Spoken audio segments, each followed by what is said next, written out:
Well, the Carolina Panthers failed to reach our expectations going into the season, Cole. I guess that means that the 2024-2025 season was a complete and utter failure again for the Carolina Panthers, right?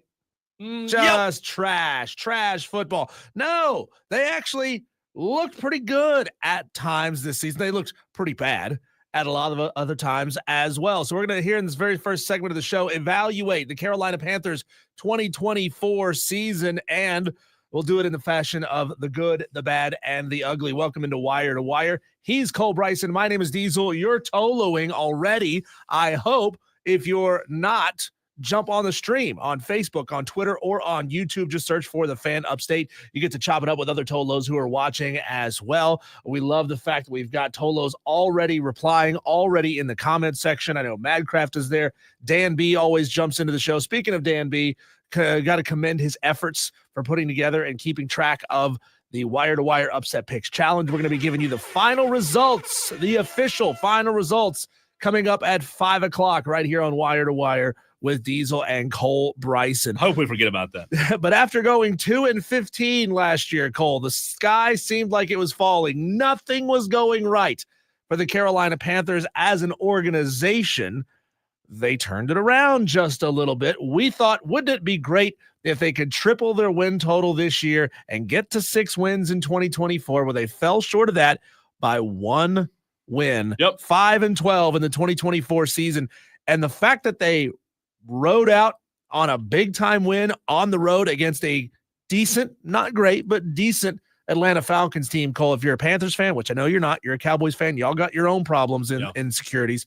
You got to feel pretty good about the way this season wrapped up. No, you do. You want to see positive momentum. You want to see things during the season, Diesel, that you can go back as a staff, as a franchise. You want to have moments during the season that you can go back and pull and say, hey, this is what we need more of. This is what we need to do. And I'll tell you this, another thing people don't realize when it comes to the fans, you know, everybody wants to win. Everybody wants the simplicity of a win or a loss, Diesel. And again, that's what coaches get paid to do, is win games. However, what's not talked about near enough is the development of players on the roster throughout the season. Yes, to your point, it was not a good season for the Panthers. However, the staff, from what I've heard, feels like there's a lot of developmental takeaways that they can pull from the 2024 season, and they're undefeated, by the way, in 2025. I don't know if you know that or not. The Panthers are undefeated in 2025.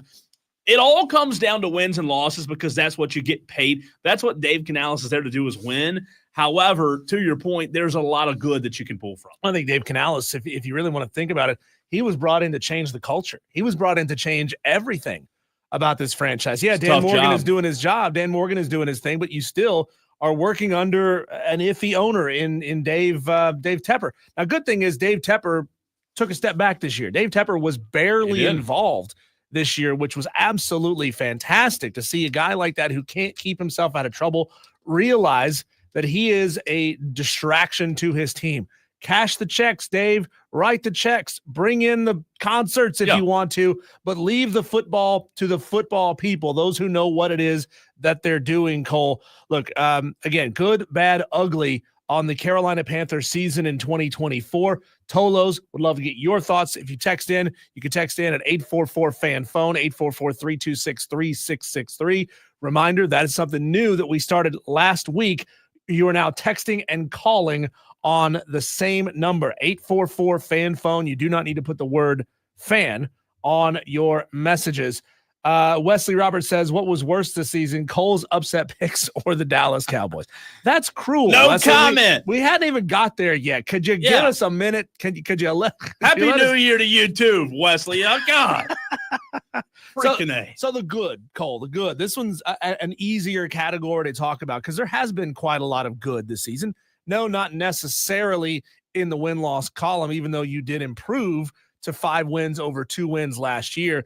You started to see, Cole, and this is something Anish Shroff said in one of the live broadcasts a few weeks ago as I was listening to it on the radio. He said, the transition from winning to losing usually goes like this. You go from losing big to losing small, to winning small to winning big.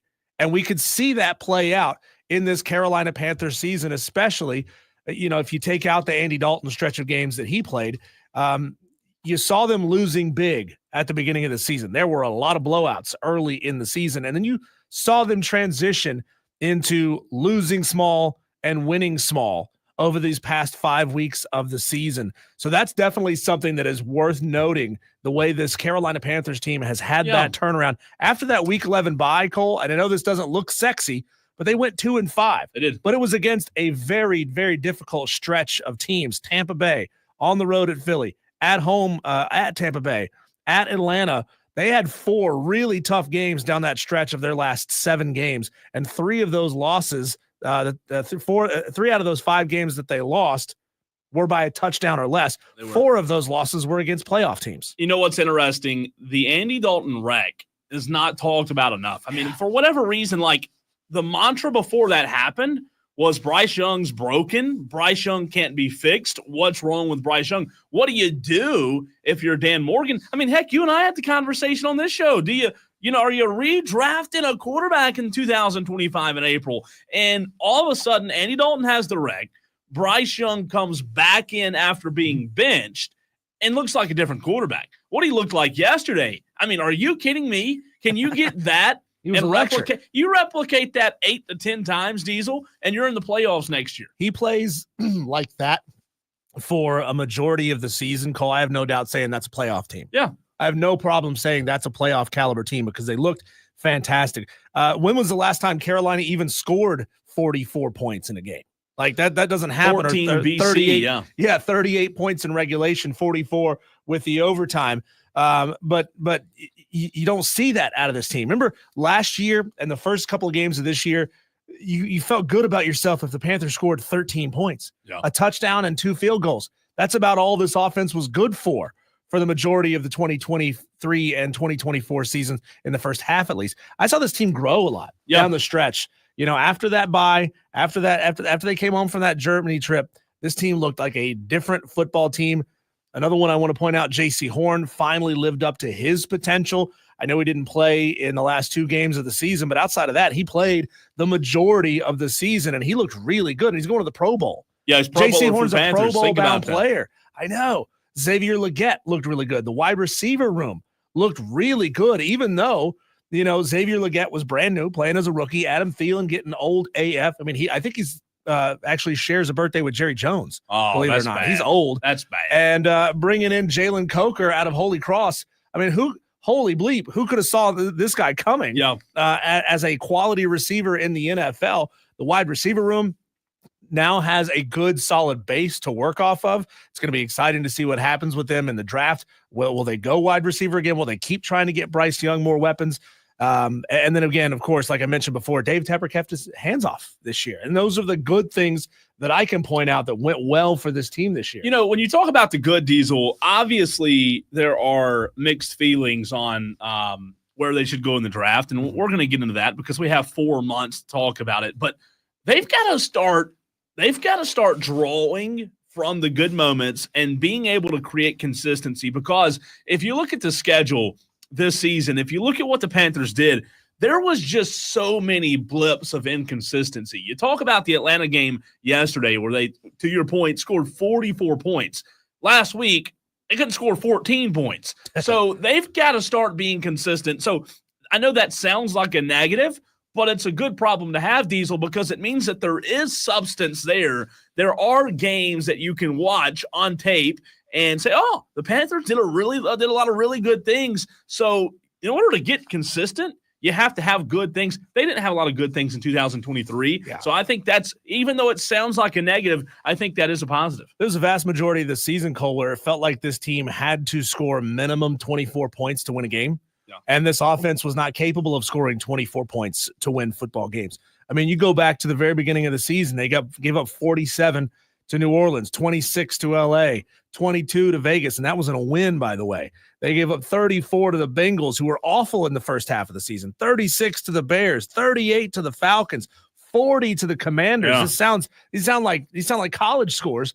But Cole, if they weren't scoring minimum 3 touchdowns and a field goal, they weren't going to win football games. Well, now it feels like, especially what we've seen over the past couple of weeks, if the Carolina Panthers can get a defense to the point next year where they're holding teams to 14 points, 17 points, you got a really good chance to win games. Zach Walford on the YouTube stream says Bryce may have the biggest turnaround the last 6 weeks of the season, from being the biggest bust possibly in the NFL to a guy who looks like he found his swagger and his confidence back and looks like QB1. And Zach, you're right. I mean, you talk about a tale of 2 seasons, man. I don't know what it was that clicked for him. I don't know if it was just one thing. It may have been 10 different things, but you're exactly right. I mean, it was bad. And then the turnaround that he had, I mean, you almost feel like if you're the Panthers, Diesel, you hate that the season just ended, because you're starting to kind of feel like you're getting signs of momentum. You're playing good football. You're scoring points. So even though they didn't have a good season, Mark Schlereth, I remember what he told you and I a couple of weeks ago when we had him on, you've got to build a winning culture. And in order to do that, two wins in 2023 to 5, it may not seem like a big jump, but if that's 8 next year, guess what? If you're an 8-win team, you're in the hunt for the playoffs. Yeah. Corn Chip texts in at 844-FAN-PHONE and says, as a Falcons fan, screw the Panthers. Let's see here. Leprechaun of Lyman says, you have a really happy leprechaun toloing. I'll call y'all later on the clock right now. Good news, Leprechaun? Maybe it's because Notre Dame is still in the playoffs. Maybe he's also a Carolina Panthers Maybe fan. He found the pot of gold. I don't know. Maybe he just found some pot. I don't know. The bad on this season, though, Cole. There's a lot of bad to talk about in this season, and actually, there's all the losses. I'm going to get to that in the ugly category, but the bad is that Bryce Young, like you said, might not have even been on the field again this year if it hadn't been for Andy Dalton's injury. We could have missed all of this. So you never want to wish for somebody to get hurt, but Andy Dalton, there were even quotes from Dave Canales saying that Andy is going to be our quarterback going forward. And they could have missed out on all of this, and we could still be in a bad situation. I'm telling you, think about it though. Just think, what if, and I know like you can play the what if game for every team and for every situation, but Diesel, what if that wreck didn't happen? How long would Andy Dalton still be playing? Yeah. You don't even want to think about that because it sounds terrible to think about, but it's true. Yeah. It might have been the best thing that happened. And my second bad is the injury situation just really started to mount up for this team. They didn't have depth, and that's not something that's new, right? That's not breaking news or anything. They didn't have depth. Now, you could put this one in the good category is when they were forced to go to depth at times. That depth, very thin depth that they had, was able to step up and show us something. So they got to think better play out of some of the bench guys and some of the midseason acquisitions that they thought they were going to have to get. But they got to get their injury situation figured out. I don't know if it's strength and conditioning. I don't know if it's the medical staff over there, or if it's just the fact that you had starters out there playing a lot because they didn't have quality depth behind them. I don't think they had quality depth behind them. You go look early in the season at the guys that were on the field that were actually taking quality snaps. Depth was a huge issue. And I don't even know that, like, if everybody were to have stayed healthy this season, I don't even know that the depth would have been solved, Diesel. This is now, when you talk about depth, this is now where you turn to the offseason and talk about free agent signings and talk about the draft coming up in April, because, everyone looks at the draft as, hey, we've got to go get guys that are immediate impact guys. And certainly that might be the case. But when you talk about depth for the Panthers, Diesel, here is where you go get depth. To your point, I understand the play of the quarterback's important. The play of the quarterback's going to be talked about. But I think the depth or the lack thereof was the biggest issue for Carolina this season. Zach Wofford on the stream says, if you're the Panthers and you're at number 9 in the draft, who are you taking to improve this team right now? Well, Zach, I believe the Panthers are sitting at 8 in the draft. Not a huge difference there, but it is worth noting. You look at mocks, and they're mocked pretty heavily to the edge rusher out of Penn State, Abdul Carter. Also, Michael Williams, edge rusher out of Georgia. Depending on which one you look at, those Abdul two are going Carter, back and forth. That's right now. Yeah. Like, he is a Micah Parsons, and it's weird because he looks like him. He played at the same school. He looks like Micah Parsons made over. If he were there, There's no way I couldn't. You gotta, yeah. And then they've got to. To your point about defense, they've got to get better defensively, man. They lost Brian Burns, during the offseason, and you didn't replace Brian Burns. So now you've got to go replace that. And he was a big part of your defense and pass rush and stuff in that middle. So they've got to be a lot better defensively. And I think that I know everybody wants to talk about Bryce Young and offense, but I think when it comes to the draft, I think you got to go defense early. As good as Jadeveon Clowney was 10 years ago, he wasn't able to replace the production that they were getting out of Brian Burns. So if you go there, if you go edge rush, Abdul Carter is fantastic. Mykel Williams also very, very good out of Florida, out of Georgia. And then there's the receiver McMillan out of Arizona. If they wanted to go the route to get more offensive weapons, if they just wanted to double down on this offensive side of the football, that's a quality place to go. I'm not sure that that's necessarily where they need to go. I think you need to address both sides of the football, and being there inside the top 10, the positions that are going to go early, the quarterback and the elite wide receivers, you don't necessarily need. So it puts you in a position sitting there at number 8 in the draft. Man. It's a good spot. Yeah. You didn't really lose much by falling after winning the game yesterday. You didn't lose much as far as who you're going to be able to take. If Carter goes first and Williams is there, great. You got an elite defensive end. If you're edge rusher, if Mykel, somebody gets hot on him and he goes, and you got Carter who falls to you, great. You got an elite edge out of Penn State. So I think you're going to be good no matter where you go there. And I think this is why, Diesel, in my mind, Dan Morgan was brought in, because you're sitting in this 8th spot. You got J.C. Horn in the 8th spot in 2021. And I know, look, Dan Morgan, he does have an impact on the field. I'm not saying he doesn't. But when you talk about what the Panthers have to do in the offseason, 9 total selections in the 2025 NFL Draft. This is why Dan Morgan was hired. When you look at guys across the league who have had good drafts consistently, the Kansas City Chiefs of the world, Diesel, when you can figure out how to draft well consistently, and no, you're not going to hit on everyone. You're not going to hit on every pick, but this is where Dan Morgan has to shine. You go into this draft with 9 total selections, Diesel. 8 of those 9 are in the first 5 rounds. Yeah. So you've got an opportunity to get guys, and who knows what they'll do in free agency. I think that, to your point about a wide receiver, I know there's guys out there. I think the Panthers would be wise to maybe go after a receiver in free agency. And, address your big needs first, and maybe see if you can get a veteran guy in free agency. If you can afford it. I mean, as of right now, the Panthers have just $31 million in cap space available to them next year. Compare that to the Patriots that have $131 million available to them in the cap. So if somehow, some way with that cap, you could go out and get a T. Higgins from Cincinnati. Sure. I mean, you're talking maybe about some all moves of a sudden could happen that would open up some more money. You're talking about a guy in T. Higgins who's 2 to 3 wins by himself. And he's that good. So if you can somehow, some way go get a T. Higgins, and then in the draft you address defense, who knows, man? This could be a playoff team. And we didn't even really mention it. Xavier Legette has come on and made some good catches over the past couple of weeks. Sure, he's had his drops. He's had his fair share of problems. But there was a throw yesterday that Bryce overthrew him just a little bit. Now, he didn't really go up for the ball. That's a problem, but he was also falling backwards. So you really can't get a lot of elevation on that particular play. But the fact that he was able to come down with a very, very difficult catch just shows what kind of skill he has, Xavier Legette has, and what he's going to be for this Panthers team going forward. I think the team's going to have to be built on young players. And yes, if Dan Morgan can do what Dan Morgan did last year and make some good moves in the offseason that brings some more money in, and then you can use that to go get one elite wide receiver for a year or two, then I think this team's really cooking.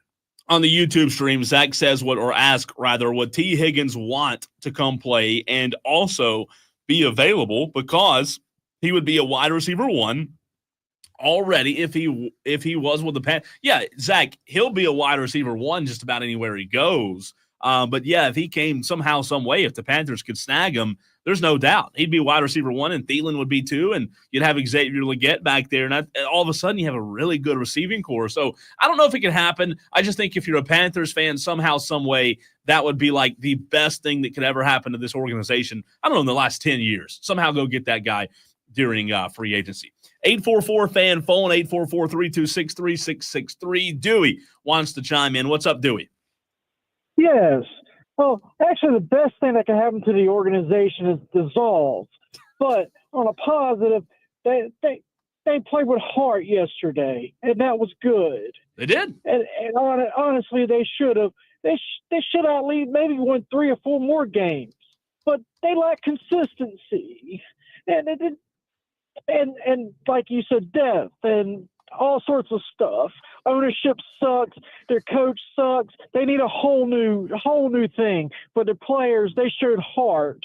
I think they'll win one more game more next year. All right, Dewey, appreciate that. We'll see. Only one more game? And to his point there, he's not wrong. They should have at least won one more game. They should have beat Tampa in week number 13. And by rights, they should have beat Kansas City in week 12. They were close. They were very close in those. What was the game where Xavier Legette dropped that ball? Was that Philadelphia? Right there at the very end? I think it was, where he dropped the ball, and, I mean, hardly any time left on the clock. It was a great throw by Bryce Young. I mean, I think it was the Eagles where he dropped that. I mean, think about it. They took Kansas City, Tampa Bay, and Philadelphia, 3 really good teams in a row, and lost all of those games by less than a touchdown. It's true. David on the Facebook stream says Cowboys did Cooper Rush wrong, cheated him out of his $500,000 Jerry Jones crook. Yeah, he didn't let him get that incentive. He sure didn't. All right, speaking of what happened in the NFL in Week 18, some of the bad, boring games yesterday, well, those were gone. NFL Wildcard Weekend is set. We will take our first look at what is happening. The NFL Wildcard starts on Saturday.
Diesel found my expert weather report during the commercial break, which you can see as well at the Fan Upstate Facebook and Instagram. It was nice. I like the red part where you're like, the red? Red's bad. That's not good. Yeah. Everything else, it's not good. The problem, Cole, is you don't look anything like Yannette Garcia.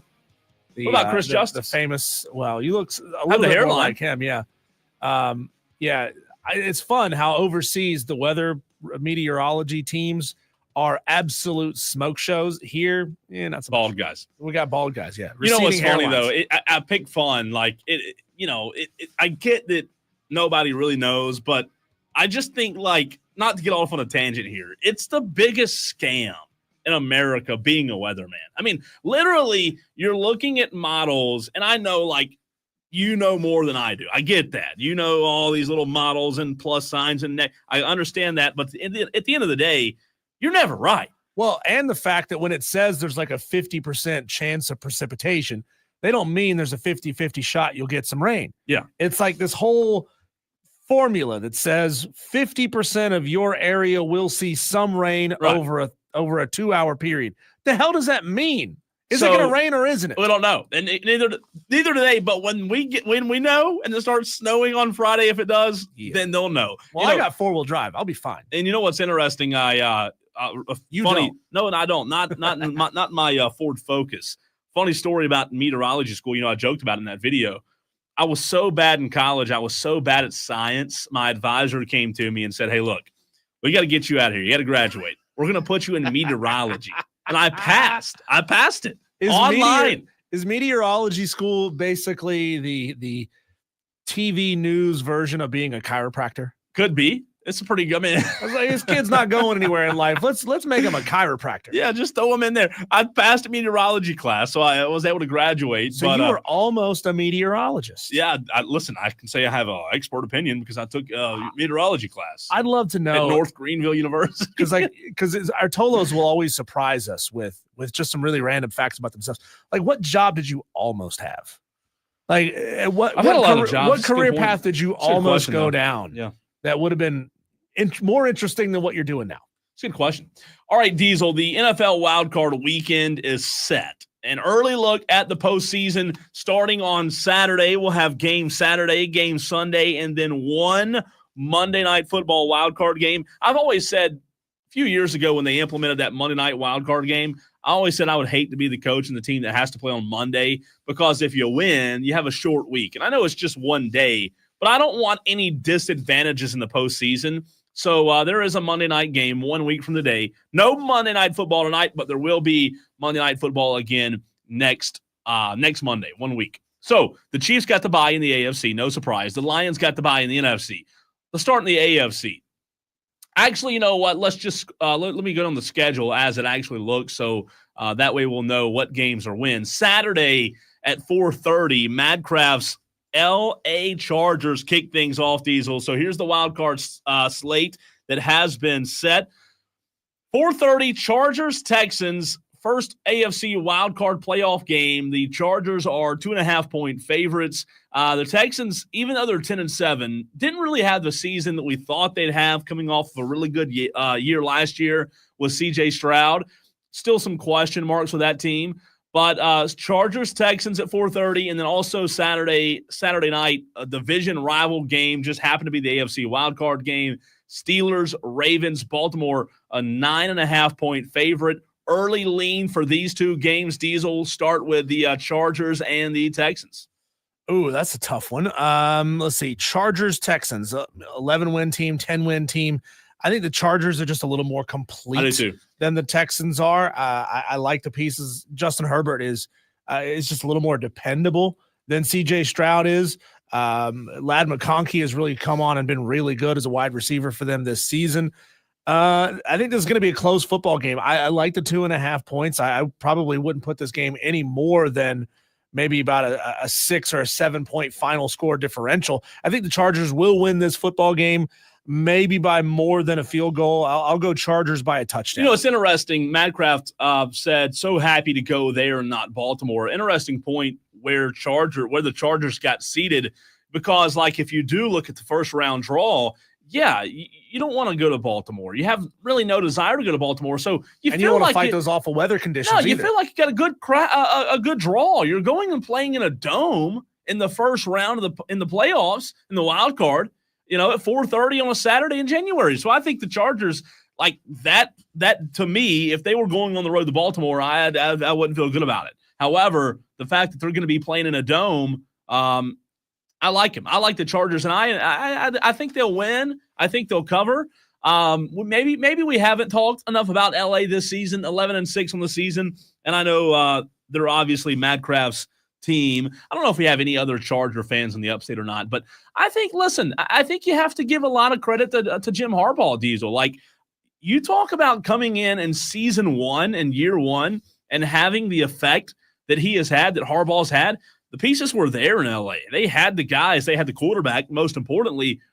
But how good of a coach is Harbaugh that he comes into the NFL, season one, and all of a sudden it feels like the Chargers are a legit contender.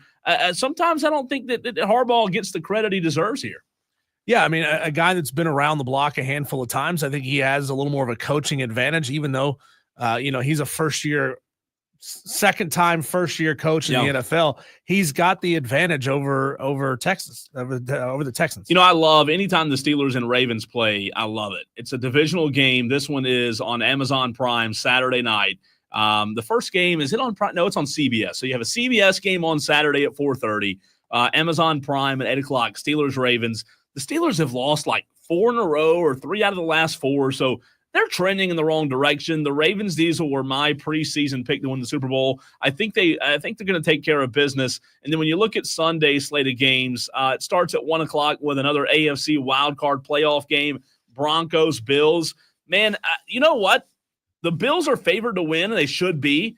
But based on what I saw yesterday with Denver, 9.5 points seems like a lot. Bo Nix and Sean Payton. Am I wrong by thinking that Bo Nix and Sean Payton might be a little bit of a underdog going into the postseason that you might want to watch out for? Or is it just a foregone conclusion that Buffalo's going to ramrod them here? I think they're going to win this game. Will it be a blowout? Will it be a 2-touchdown win? Probably not. Now, you were saying with the draw that the Chargers got to play the Texans. It's interesting how we're not seeing too many of these massive weather differential games being played. I mean, Broncos, Bills, those are 2 cold weather teams. Yep. Steelers, Ravens, cold weather teams. Packers, Eagles, cold weather teams. Commanders, Buccaneers, warm weather teams. So we're not seeing too many of these games where weather is going to be playing an overwhelming factor. At least it's not going to be a huge advantage for the home team. Sure. And I like it that way. I like that, you've got 2 teams that are used to playing in these conditions going head to head to each other. The Broncos, they're good. They're what was the word Rich Eisen used about the Cowboys? Plucky. They're a plucky team. They're an upstart team, and they've got a really good rookie quarterback. I think it's just a little too early for Bo Nix. Give me the Bills by a touchdown. It's interesting. It might be too early, but again, just like I gave Harbaugh credit, a lot of credit to Sean Payton here, because you came into a situation where Russell Wilson just did not pan out. You go to the draft, and Diesel, you kind of baptized by fire with Bo Nix, just thrown right in. And, man, first season goes 10-7. Like, the NFL football seems right when Denver's good for whatever reason, when they're a contender, a storied franchise that Denver has. And I don't know. I think I'm with you. I think Buffalo wins this weekend, but I don't know that Buffalo covers the spread. I think Denver might keep it a little close. Also, what does it say about, Josh Allen and these Bills if they lose to a rookie quarterback in the first round? There's been so much conversation around their ability to get it done in the playoffs. Oh, boy. And if they're dropping first round games to teams that have, a rookie quarterback and a head coach that's only been there. Is this Sean Payton's first year in Denver? Second year. Second year head coach and a rookie quarterback. I mean, come on. That's bad. I'll tell you this. To answer your question, if Denver won, I think they'd fire Sean McDermott in Buffalo. I think they would. Last year, they were on the verge. Because of what you said, the lack of success in the postseason. And I know it doesn't help when you have to go against Patrick Mahomes every year, but if they were to lose to Denver, boy, that's an interesting question. Well, you got to do what it takes to take the next step. Are they Are they comfortable being the bridesmaid and never the bride? No, they're not. They want to take that next step, and that's a difficult step to take because, I mean, McDermott's getting you to the playoffs and taking you on runs into the playoffs every year, but he can't get past That'd be so fascinating. All right, and then 4:30 on Sunday. I can't wait. So many good games this weekend. Philadelphia is hosting the Green Bay Packers in the NFC wildcard playoff game. Green Bay showed last year in the wildcard game that they were no fluke. They absolutely took it to my Dallas Cowboys, demolished them on their home turf in Dallas. And now, this Sunday, Green Bay going to Philadelphia. Philadelphia is a 4.5-point favorite, Diesel. I'm telling you this, to me, and I'm not a Vegas bookie, to me, this is a pick 'em. I think that the Green Bay absolutely has a chance to win. I know, according to Vegas, Philadelphia is a 4.5-point favorite, but I think this could be the best game of the entire weekend. Green Bay, they were a little early, arrived a little early on the scene last year, if you will. But who knows, man? I think that they're here, and Jordan Love's for real. I wouldn't be surprised if they knocked off the Eagles in the first round. And you know how much it's going to chap Aaron Rodgers' ass to see the Packers if they get it done against the Eagles this weekend? I love it. Come on. He's going to be so mad. He's going to disappear for another 6 months. I'd absolutely love it. 8 o'clock Sunday night, another good one. NBC/Peacock. Washington at Tampa Bay. I heard earlier in the Rich Eisen show, he had a guy on, and I can't remember where he was calling from. And by the way, if you haven't checked it out yet, do so today. Today was day number 1 of the Rich Eisen show, 12-3. I loved it. Diesel and I were listening to it. Really good stuff. 12-3 right here on the Fan Upstate. Commanders Buccaneers. This one's fun because you talk about the storylines clashing here, Diesel. You have a storyline in Tampa Bay of Baker Mayfield, who's been around the block, who everyone seems to pull for in the NFL because of how hard he works and how bad he wants to win. He's a team first guy, and then all of a sudden on the scene comes first year coach in Dan Quinn, first year quarterback Jaden Daniels, first year ownership in Washington, 12-5. Tampa Bay's favored by 3 because it's at home. So basically Vegas is laying this as a pick 'em straight up. As of right now, it's basically a pick 'em game. But boy, I mean, you talk about a team who emerges from this game, whoever emerges as the winner, Diesel, could be a dark horse in the NFC.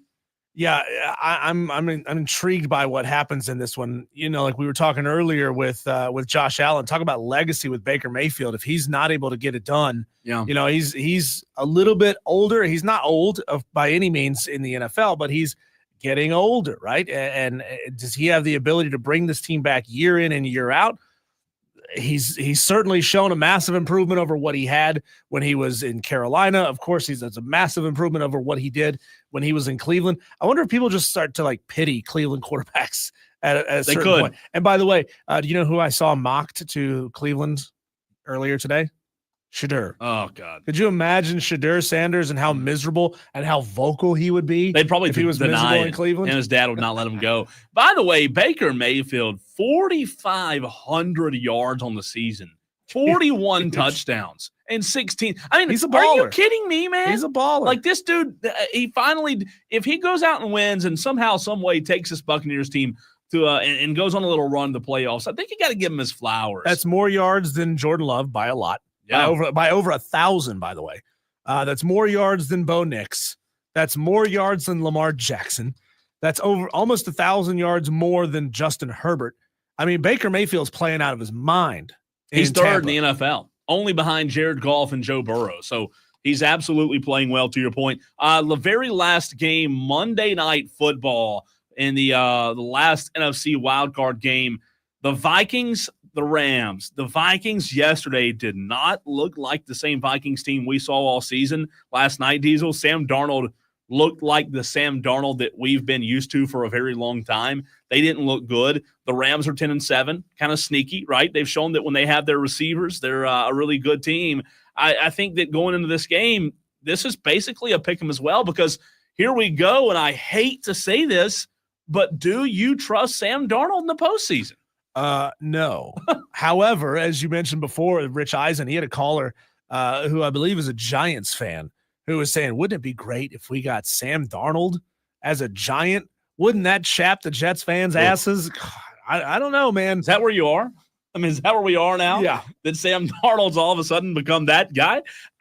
Look, I think what he's done this year is absolutely phenomenal. He's had a fantastic season. However, do you trust Sam Darnold in the postseason? That's a completely different conversation. And I don't know that 9 out of 10 people would say they trust him. Texter says meteorologists and chiropractors probably say the same thing about DJs. Who's a LOL. DJ? I think he's calling us DJs. Oh, we're radio he show. thinks we're DJs. We're talk show hosts. Thank you very much. DJs are on music stations. Yeah, Texter. well, I am one of those too. Oh, that's true. Texter says last time the Eagles hosted Green Bay in a wild card game, Green Bay won the Super Bowl. Wow. Explain to me how that matters. Wow. Texter. He's saying it's going to happen, it's right? an interesting anecdote, but explain to me how it matters. When we come back, Cole, the weekend did not go the way that the South Carolina Gamecocks wanted in basketball. However, we got some pretty dang good basketball being played right here in the state of South Carolina. But is it good enough that we're going to see a South Carolina team make a run into the playoffs or into the tournament? We'll talk about that next.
It's funny, Cole, when you make a plan, you have an idea of where you want a topic to go a few days in advance, inevitably that plan gets blown up.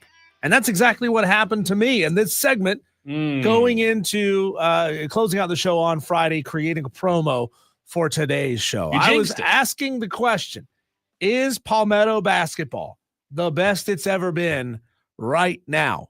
And by extension, the state of North Carolina and South Carolina basketball as well. And then what happens?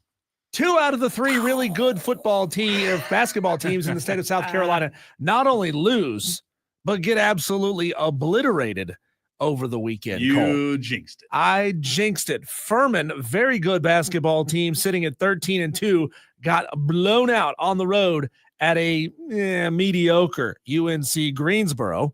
And then South Carolina, I mean, did they send the women's team? And that's not even an insult. I'm just, as good as they are, they would still lose to Mississippi State by 40 points. But the men's team got absolutely embarrassed on the road in their SEC opener.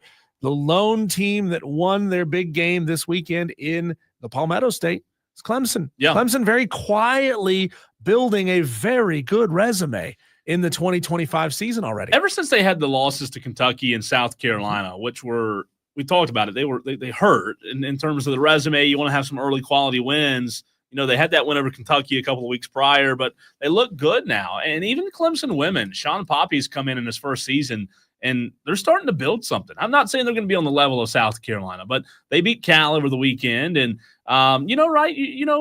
upstate basketball, South Carolina basketball, and in North Carolina as well, because Duke's really good. Duke's probably going to get a 1 seed. Like, they're really, really good. But number 2 right now, by the way, in the Ken Palm ratings. Number 4 in the country in the rankings. Number 2 in the Ken Who's Palm. won in Ken Palm? I'm sorry, I put you on the spot. I was just curious. I didn't know if you had it written down. I do like Ken Palm rankings. Auburn. Auburn's number 1. That makes sense. They're really good. I had Furman keeping that game a little closer. I had them on a teaser. And look, the SoCon's tough, man. The SoCon's a tough basketball league. It is. You've got to be ready every single day, every single weekend. And Furman's a good team. I think that was only their 3rd loss of the year. So yeah, I do wish that the SoCon could break through and become a 2-bid league.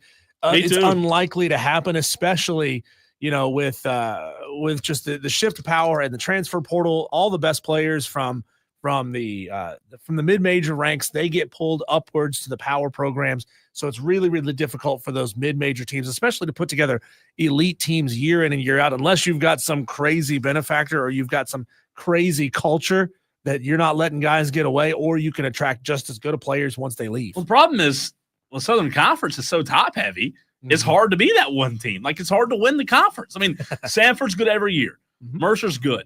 UNCG, God, it seems like every year growing up going to Walford games, UNCG would have 6'8" guys at center and power forward. Chattanooga, ETSU, they're all good. We haven't even mentioned Furman yet. Walford's not as good this season, but the SoCon's just a tough league when it comes to basketball. I wish UNC Asheville would quit farting around and leave the Big South. Yeah. Go to the SoCon. Come on now. You ever been to that arena? UNC Asheville? No, I haven't. My word. Is it great? Or is it no, it's spectacular. Oh, okay. Spectacular. It's one of the nicest basketball venues, man. It's very nice. I mean, looking around these 2 states, for elite basketball teams out of the ACC, Duke is really, really good at 12-2. Wake's got 11 wins. NC State just pushing over 500. Clemson has 12 wins on the season. The problem with Clemson right now is they're losing too many quad 2 games, and those are going to be the ones that come down and bite you down the stretch. They are currently 3-3 in quad 1 and 2 games. That's interesting. You said 3-3 or 2-3? 3-3. So they're 2-1 in quad 1 games, which helps, but they're 1-2 in quad 2 games. They're winning great games that make their resume look good. Yeah. But they're also losing games that kind of hurt them. For sure. All right, we'll get into the NFL coaching carousel in the very next segment. Also, because I joked and made fun of meteorologists, I'll give you the most recent update of what they're saying is going to happen this weekend. David Newton of ESPN coming up in about 20 minutes. Cold. We also have Overreaction Monday at 5 p.m. John Whittle, the Big Spur, 520, loaded Overreaction Monday, Tolo. Stay right here because we're going to get right back into it next.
It's an overreaction Monday of Wire to Wire. He's Diesel. I'm Cole Bryson. David Newton coming up 20 minutes from now of ESPN to talk Carolina Panthers. Daily Wires, 4:45. We have Overreaction Monday. John Whittle, the Big Spur. So much to get to. Shedeur Sanders, Diesel teased that earlier. Audio Sports Blitz from the weekend at 6 o'clock. And Utolo, 7. I almost said the wrong one. Now we're 1 for 1. Oh, God. That's like a race you don't want to win. So good. That's not the text line. Let me try it again. 844-FAN-PHONE, 844-326. It's okay. 3663. It's okay. It takes a long time to unlearn these things. That's the new number. If you have no idea what Diesel and I are talking about, the old text line, get rid of it. Just throw it away because we are consolidating. I love the promo. One number does it all. Text or call, one number does it all. 844-326-3663. Save that number in your phone. I'm going to turn this around for you for the rest of the show. I know. That's so bad. And the stream, too. That's perfect. Bam. There you go. I mean, that's pretty. You know what? I'm 71307 was a. We just said it so often, man. Uh-huh. We said it so often. But I'm not going to do it again. Not going to do it. Before we get into the NFL coaches carousel, since I made fun of meteorologist earlier, Diesel, yes or no, do you want snow this week? Yeah. Okay, you do. I love snow. All right. I love snow. I do too. I just wanted to make sure you want to. I love driving in it. No, I love driving in it. Yeah. Here's Chris Justice over at WYFF4, who does a fantastic job. If you heard me slander meteorologist earlier, forget about that. Here's what he says is the latest update when it comes to what's going to happen this weekend in the upstate. Watching the potential for a high-impact snow and ice event unfolding this week. Hi, everybody. I'm Chief Meteorologist Chris Justice, keeping you up to date on what's happening right here. Cold air in place the rest of the week, meeting up with some Gulf moisture that's going to come streaming up. That could lead to snow and, unfortunately, ice across many areas. And, unfortunately, this looks like it could be a high-impact system for many across the South, including the I-85 corridor from Greenville to Spartanburg to Atlanta to Charlotte. If you're new to this channel, please consider following whatever page you're watching here on WYFF4 or all right, keep going, Chris. Like keep this going. video, keep subscribe, going. And turn on notifications. Self-promos. And please, if you will, let me know where you're watching from. That is a key factor that lets me help hone in my forecast a little bit more specific to where you're watching from. First things first, we are about to get cold, if you're not already, across a good bit of the United States. And that's why we've been watching very closely what's coming in. And you can see winter storm warnings up toward the Midwest. It has been a significant snow event for parts of Kentucky. So basically, in summary, it's cold up north, which means it's going to get cold down south. Oh, and maybe you might see some snow. You might. He did mention ice. I hope we don't see ice. How about this? Everybody, if you need stuff in your fridge, go get it now. Oh God, go get it now. No kidding. Go don't wait till the put the bread in the freezer. The bread can freeze. By the way, it's actually better to freeze your bread. Yeah. Than to not. Go ahead and get it. Go get what you need, and have it ready so that when the snow comes in, you don't have to rush to the store. Yeah, because when all quarter of an inch snow hits, you need all the bread in the store, right? Yeah. Why did they wipe that out? Why don't you ever go wipe out the healthy food items? Why don't you ever wipe the broccoli? Nobody ever wipes out the produce. Yeah. You always wipe out the junk food aisle. On a serious note, though, I hope Western North Carolina is okay with the ice. I don't want them to get a lot of ice because, boy, they've gone through it, right? Just a couple of months ago with September. Hopefully they just get snow. Hopefully nobody gets ice because the ice can mess with power and stuff like that. So, all right, to the text line, 71. Oh, my God. Oh, you're leading the pack now. I'm done. I'm quitting for the day. Now that you've said it, I'm going to say it at some point today. That's twice in the same segment. Wow, that's bad. 844. That's $1 in the jar. I know. 844-326-3663. Twisted Whisker chimes in and says, do we have final results on the Upset Picks Challenge? Well, it just so happens Diesel does at what time? 5 o'clock. 5 o'clock. 5 o'clock, the final results coming your way. So if you want to know where you finished, 5 o'clock right here, you better turn it on and leave it on. And I'm going to ask you this time to actually do it. Go and follow our Twitter page. Yes. At the Fan Upstate. Go follow us on Twitter because I'll be posting the final results coming up at 5 o'clock. I've always told you, you don't need to have a Twitter, but we would love for you to come and follow us at the Fan Upstate across on Facebook, on Twitter, on YouTube, on Instagram. We post video and text-based content and photos all over the place. Texter says, this is from the 201, BY9 is that guy. NFL quarterbacks nowadays take a few years of full-time play to hit their peak. Is he that guy? Could he be a guy? Yes, I'm willing to go there. He could be a guy. Yeah, Texter but after says, one great performance and a bunch of crappy ones, no. Yeah, you got to see where it plays out. Yeah. He goes on to say Panthers have a ton of young talent on offense, figure out the defense to be top 20, and the Panthers will be 100% playoff bound, says the Texter. 431. Miles Sanders played quite well yesterday. He did play good. Played really good. After being out for a while. That's somebody that I thought was a little bit of a bust, but he played well. Texter 431 says, speaking of meteorologist, I was wondering if either of you guys have ever seen the word weather girl, Jennifer Wojcicki.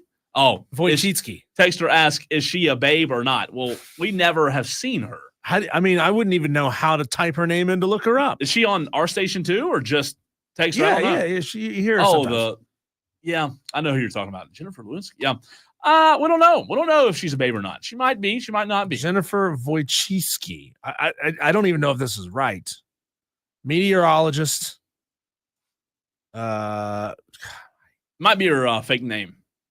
It could be like a real meteorologist that doesn't want to give out. I don't know. It's unkind. It's uncouth to say anything about somebody's appearance, positive or negative. Yeah, that's true. We're going to stay away from that, Texter. How dare you? Uncouth. Trying to get us to do things we shouldn't do. All right, to the NFL coaching carousel, Diesel. You and I did a segment all football season long on Tuesdays at 5 o'clock, and it was welfare check, checking on the seats of these NFL and college coaches just to see how hot their seat was. And several of them, well, they're not home anymore. They have been dismissed. Obviously, more to come. Black Monday in the NFL, starting with the Jacksonville Jaguars. The Jacksonville Jaguars have fired head coach Doug Peterson. They do retain their GM, but instant reaction when you heard that Jacksonville was getting rid of old Doug Peterson. It's time. I think we all had high hopes for him when he took the job, and we thought, man, this guy's going to be successful. But Jacksonville is, for whatever reason, is proving itself to be a very, very tough place to win, no matter who your quarterback, coach, GM combination is. I mean, they need a special combo to turn that franchise around. I mean, are they one of the worst franchises in the NFL? Yeah, they're up there. They've got quality pieces, but for whatever reason, they cannot put it together. Maybe it's because Shad Khan's too busy doing other things. You know, it's interesting. Doug Peterson, I thought that when he got the job, I thought he was the guy. Having experience, having won a Super Bowl, having been to the mountaintop in the NFL, first season in Jacksonville, guess what? He wins a playoff game. He wins a playoff game his first season there. So I thought he was on the right track. And then all of a sudden, you mentioned it, Diesel, maybe they're cursed. Maybe Jacksonville is just a place you can't win in the NFL. As of right now, Doug Peterson has been fired as a head coach. Also, was something we probably saw coming in the NFL. One more firing. And it's not Brian Daboll, by the way. A lot of people thought it would be Brian Daboll, but it's not. It is Gerard Mayo. Gerard Mayo. Thank you. One and done. I literally was looking at the article and it went away. Gerard Mayo and Doug Peterson both have been fired. You're right. One and done. That experiment did not last long. Yeah, that's a shocking one. You know, these coaches, these the hook that pulls these guys off stage is getting shorter and shorter. They're not giving any leeway on these guys, not giving them any time to figure things out. I mean, when Bill Belichick left, this program or this franchise was kind of in upheaval. Yeah. And Gerard Mayo was supposed to be that guy who could step in and do it. But, Robert Kraft in his speech today saying things like, I put him in an untenable situation. Well, that was your fault. Yeah, then why are you firing him? Yeah. If you understand that you put him in a bad position. I don't know how you can judge an NFL coach off of one season. Right. In his first season. That doesn't make a lot of sense to me. Now, Doug Peterson, I think it's warranted, right? Because Doug Peterson was fired, he did have Trevor Lawrence his entire time. For whatever reason, it seemed like they just had terrible luck with injuries in Jacksonville. He has been bitten by the injury bug in the past few years, Diesel. But when it comes to Gerard Mayo, like, who really knows? Who really knows if it was warranted? How dare me, how dare you, how dare anybody sit up here and say, oh, well, Gerard Mayo wasn't a good coach. It was warranted for him to get fired. How do we know? He was there for 1 year. They had no talent. I don't understand. And a rookie quarterback. Second-year quarterback. And they didn't even start him until – no, it was a rookie, right? Rookie, yeah. Yeah, they didn't start him, until a few weeks into the season. They have no identity on offense. Gerard Mayo's not an offensive guy. So, again, is he a good coach? I don't think he's a good coach, but also don't put it on him for not living up to expectations in year one. Those are the two, as of right now, the two job openings, New England, Jacksonville. Fun game that you Tolos can play as well. For those on the text line, 844-FAN phone, as well as on the stream, Twitter, Facebook, and YouTube. Diesel, if those were the only two job openings and you were the hottest coach in the NFL, whether it be Ben Johnson or whoever it is, which one would you look at as a more attractive job, New England or Jacksonville? Weather-wise, Jacksonville in a heartbeat, right? True. Yeah. New England, you got old, decrepit Robert Kraft, who we don't know where he goes at night, and we don't know what kind of establishments he's hanging out in the wee hours of the evening. You got a fan base, though, that will support you till the day is long in New England. You got a growing fan base, a sort of a juvenile fan base. Not to say that the individuals are juvenile. I'm just saying in development-wise, the Jacksonville Jaguars fan base has never really had that thing to latch on to. That's a tough one. It's a tough one. And then you got to consider that Bob Kraft, he's getting up there in age as well. He's not going to be in control for too terribly much longer. I think you take the New England job, even though it's frigid ass cold. You take that one just because you're walking into a better situation where you feel like they've done it before. Bob Kraft has done it before. You have the ability to maybe turn this thing back to where it should be rather than establishing culture for the first time. So I would disagree with you there. I would say Jacksonville, just for the simple reason of you have a quarterback that's good enough to go win games. He's won a playoff game. You know what you have in Jacksonville. You know what you have to get. You know what talent needs to be acquired. So if I'm a coach and had to choose between the two, I think I'd choose Jacksonville because, Diesel, I'm not completely giving up on Trevor Lawrence yet. Well, yeah, it depends on if you see something in Trevor Lawrence. Yeah. He's been in the NFL for what, 4 or 5 years now at this point. Do you believe that Trevor Lawrence's career can be salvaged? He's making a tremendous amount of money, right?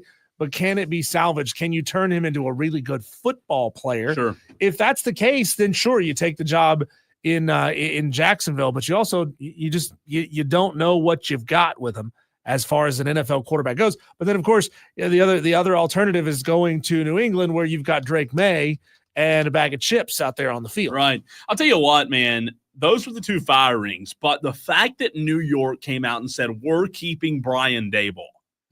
What on earth are you thinking? Brian Daboll has not proven himself. And I know that the general manager and the ownership, they have not equipped Brian Daboll properly. They signed Daniel Jones to a freakishly large deal that did not pan out. Daniel Jones didn't pan out. They let him go. They've had a carousel at quarterbacks, Diesel, but I don't know how in the world you can confidently say, if you're a Giants fan, bringing Daboll back gives me hope, gives me faith. I don't see it. I thought Daboll would have been gone yesterday evening, but the Giants still believe in him. So this was posted earlier today on Bleacher Report. I want you to give me an A through F grade on the coaching candidates that they have matched up with the openings in the NFL this year. The Chicago Bears and Cliff Kingsbury. C-. Like, Cliff Kingsbury at this point doesn't excite me. I just don't know if Cliff Kingsbury, he's proven as a coordinator. Maybe that's what Caleb Williams needs. I'd go B-. I don't hate it, Diesel, but I also don't love it.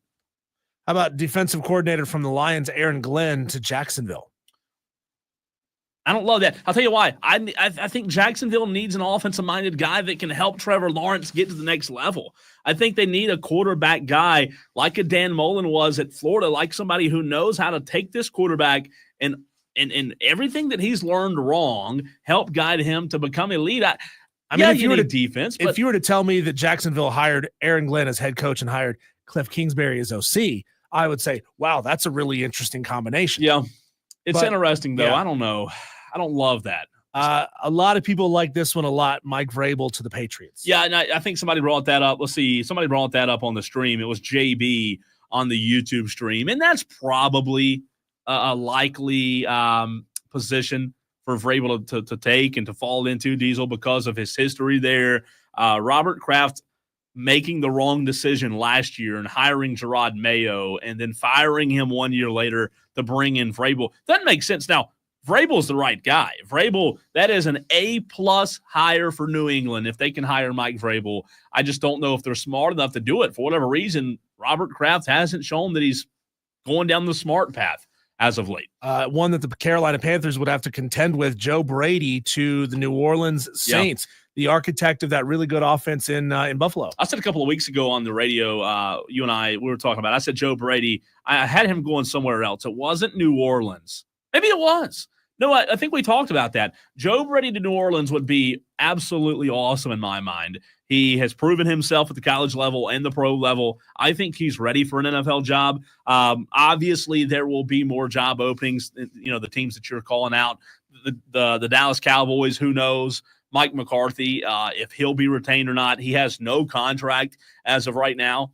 Personally, I know there's a lot of opinions out there, Diesel, when it comes to Mike McCarthy. I don't think Mike McCarthy's the issue. I think Mike McCarthy's a good coach. There's some really interesting audio from him earlier today when he was asked about it. And he said, look, he said, I'm a winner. He said, I've proven it. Go look it up. And coaches always don't find the right situations. Maybe that's the case here. But I think Mike McCarthy's as good as they come in the NFL.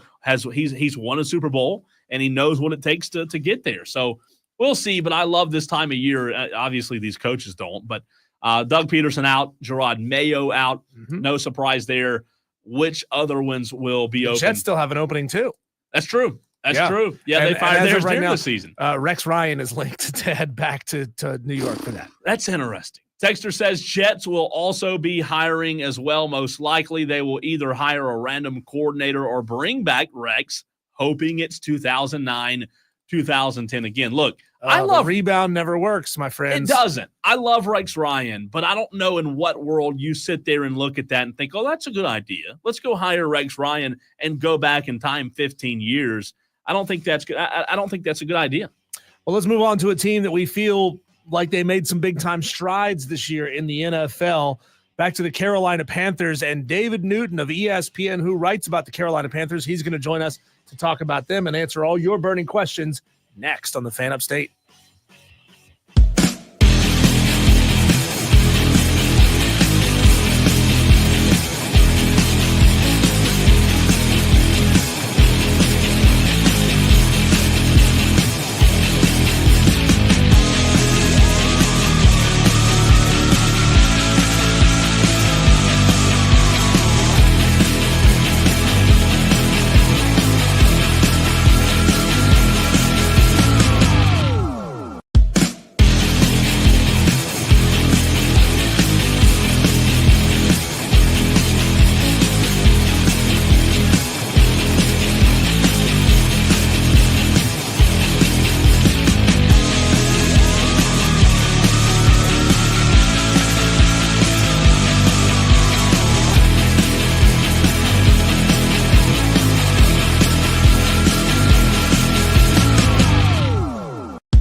Well, it's not really sexy to talk about a 5-win NFL team, but when you compare that to where the Carolina Panthers had been, it feels like they've made it to the moon and back. We talked to David Newton of ESPN.com right now. He joins us to talk all things Carolina Panthers. David, number one, thank you for taking the time today.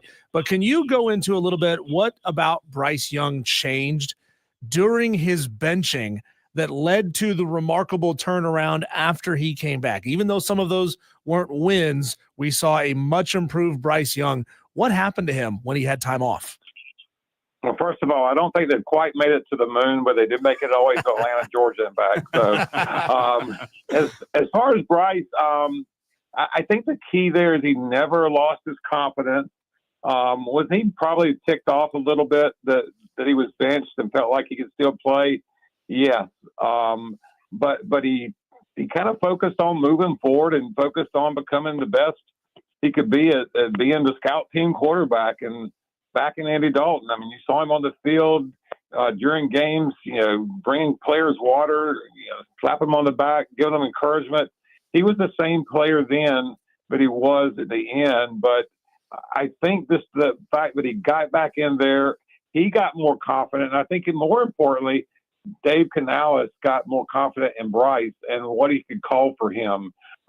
He changed some of the flow of how he called games, and he changed some of the plays he called, put some of the things that he liked into the back, burner, and called things that he knew Bryce liked. And you could see, when he did that it just sort of lit Bryce up. Just he was happy to do it. I mean, I think no play this season that shows more of how far they've come or he's come than the 4th and 1 play where he threw the 12-yard touchdown to Tommy Tremble, and he does a Steph Curry move and turns his back and raises his arms for a touchdown before the ball even reaches the player's hands. I mean, that's so unlike anything that those of us who have covered the team have seen out of Bryce Young and the confidence level. But the players around him have seen that all year. They saw that last year behind the scenes. They just haven't, seen it come out to that level.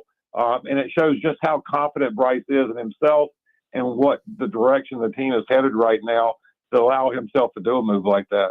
David, today is Black Monday. Several NFL coaches have already been fired, and I'm sure we'll hear of more to come. What do you think Panther fans feel today? Because, in the past few years, Black Monday's been a dreaded day. You've covered the Panthers for a long time. Obviously, it's got to feel good that on Black Monday, you're, as a Panthers fan base, not worried about having to lose your coach and go through another coaching change this season.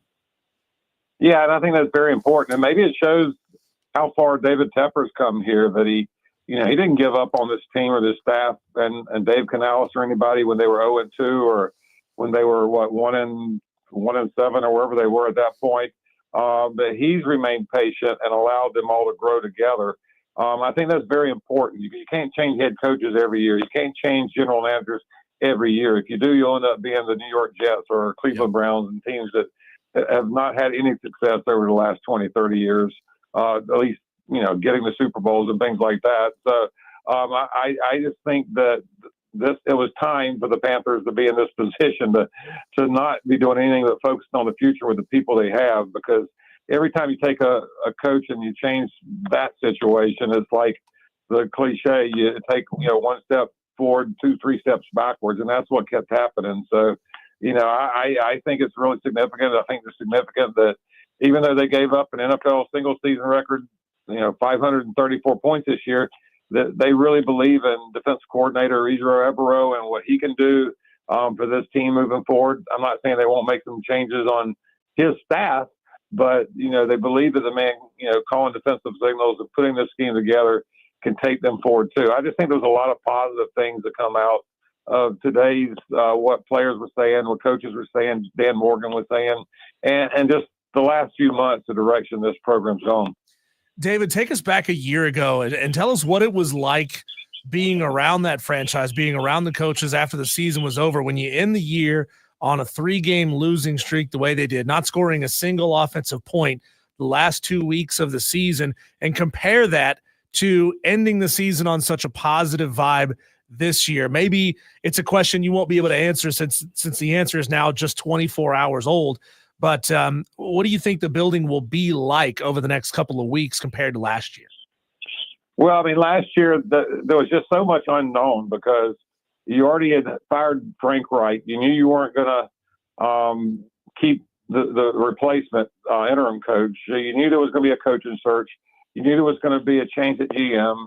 So you just knew there was going to be a lot more change. And again, every time you take change, you usually don't move forward that fast. So you didn't know what was coming. You didn't know really much about Dave Canales when they hired him and what kind of a head coach he could be. I had a feeling that Dan Morgan was going to be the right guy for the GM just because you knew Dan. I knew Dan as a player growing up and watching him and covering him. There was confidence in there that he had what it took to do that. But you didn't know enough about Dave Canales to know exactly who he would become. And I think what we've seen this year was a lot of growth, not for Bryce, but for Dave Canales and this whole staff and this whole organization. And again, you're right. There was no positivity coming out of last season. There was complete gloom and doom. And this year, today was all about the future and what this organization could be. I'm not saying they're ready to turn the corner and, be a Super Bowl contender next year, but I think they did take a huge step forward by finishing strong. I go back to the Ron Rivera first couple of years. They won 6 games the first year, then 7 games the second year, and you saw growth because each one of those years they won, I think, a majority of their games the last half of the season and finished strong, and that propelled them each year to the next season. And by that third season, they won the NFC South and made the playoffs. So I think this division, just looking at it and what we saw this year, is going to be up for grabs next year. I don't think there's really a dominating team. I mean, Tampa's probably the best team there, and Bryce Young, one could argue, is if not close to the best quarterback in this division with Baker Mayfield, maybe close, maybe even a nudge better as time goes on. We'll find. So again, there was just nothing but positivity came out of the day, and the overall feeling was so much brighter than it was a year ago. Because a year ago it was definitely a dark day, and today was a dark day because it rained and poured down rain when we first started in the locker room. But it felt like sunshine in the locker room. David Newton, ESPN, joining us right here on the Fan Upstate. David, I heard some audio from Dave Canales saying that, hey, Bryce Young is our quarterback. Do you believe in your mind, in your heart, that when the Andy Dalton wreck happened, do you believe this franchise was then at that very moment sold that Bryce Young was the guy? No, I think it took some time. I think it was probably a month and a half after that before Dave Canales and this organization. I think there were people. I think David Tepper and even Dan Morgan believed totally in Bryce Young had a future here. I'm not 100% sure on Dave whether he did at that point, but I do believe as he saw Bryce grow, as he saw the way he handled adversity. He's a young coach. I mean, this is like we talk about David Tepper and what's happened to him as an owner. I mean, he's had to kind of learn on the fly to be an owner, and in a lot of ways, Canales was learning on the fly to be a head coach, and that was a tough decision he made to bench Bryce Young after a 0-2 start. But as he reiterated today, he did it for what was the best for the organization, best for the team. And I think it really was best for the team because it gave Bryce a chance to step back and get a better picture of what it really took to be an NFL starting quarterback.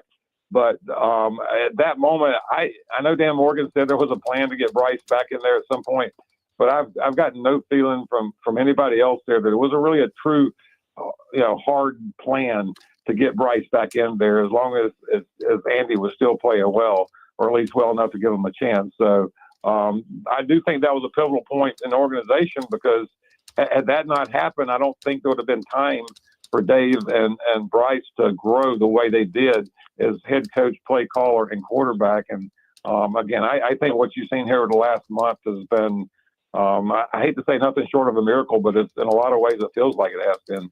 David Newton, ESPN NFL Nation Panthers reporter. How has Dave Tepper's approach changed? We don't see very much of him anymore because he's not throwing drinks on people and he's not showing up on security footage in restaurants. And it feels like he's taken a big time step back. How have your interactions and your press conferences with him, how has he looked the past couple of weeks? Well, there have been no press conferences. I'll say that. I've chatted with him a few times at practice and on the sideline, but I wouldn't say he's taken a big step back. I think he's taken a different approach to his step back. He still wants to know everything that's going on. He still is, hands-on, but he's not, I guess, overpowering hands-on. I think he is trusting the people he's hired to make the right decisions and to do the right thing. And I think that's been the key. And I think that you didn't really hear a lot of complaints or grumblings or whatever you want to call it during the rough start of this season. And it never did get great. I mean, they're still 5-12, but I just think he's grown as an owner and learned things that he couldn't have even known 3 or 4 or 5 years ago. So again, as Dave Canales has grown with Bryce Young has grown with Dave Canales. David Tepper's grown with this organization, and I look at that as all positive for everybody involved. David, are there some guys on the fringe in your mind that may or may not be a Carolina Panther in 2025? It depends on what you mean by fringe. I mean, there's some guys that they probably would like to keep.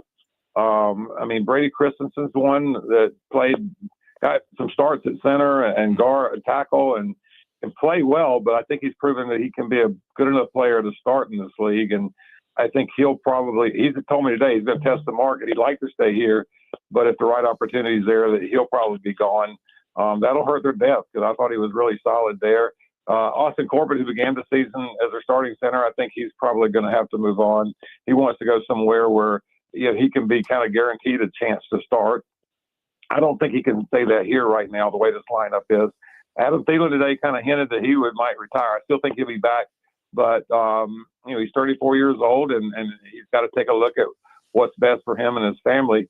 But I still think he's got a solid year left to offer. So I guess the one that I would be most curious about would be, besides the specialists, because all three of them are up in the air, but I think you'll see at least a couple of those back. I'm curious about Shaq Thompson. I think they want him back.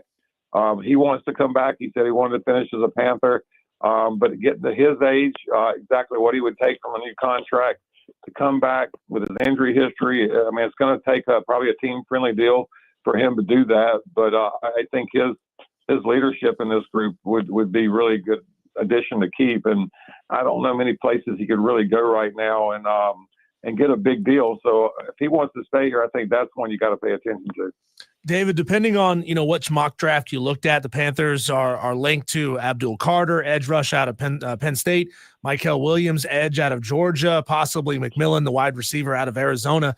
Having the needs that the Carolina Panthers have going into next year, but also the fact that they feel okay to decent to good in some positions about who they have in place now, it feels like for the first time in a long time, the Panthers can really just go best player available. Do you feel the same way?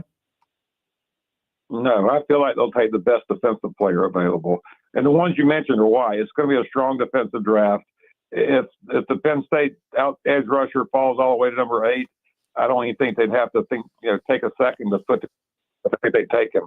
But I guess that was the biggest drawback of them winning on Sunday because, they went from a potential top 5 pick to number 8. And I don't think, him and even the Michigan linemen are going to fall all the way out of the top 5 or top 6.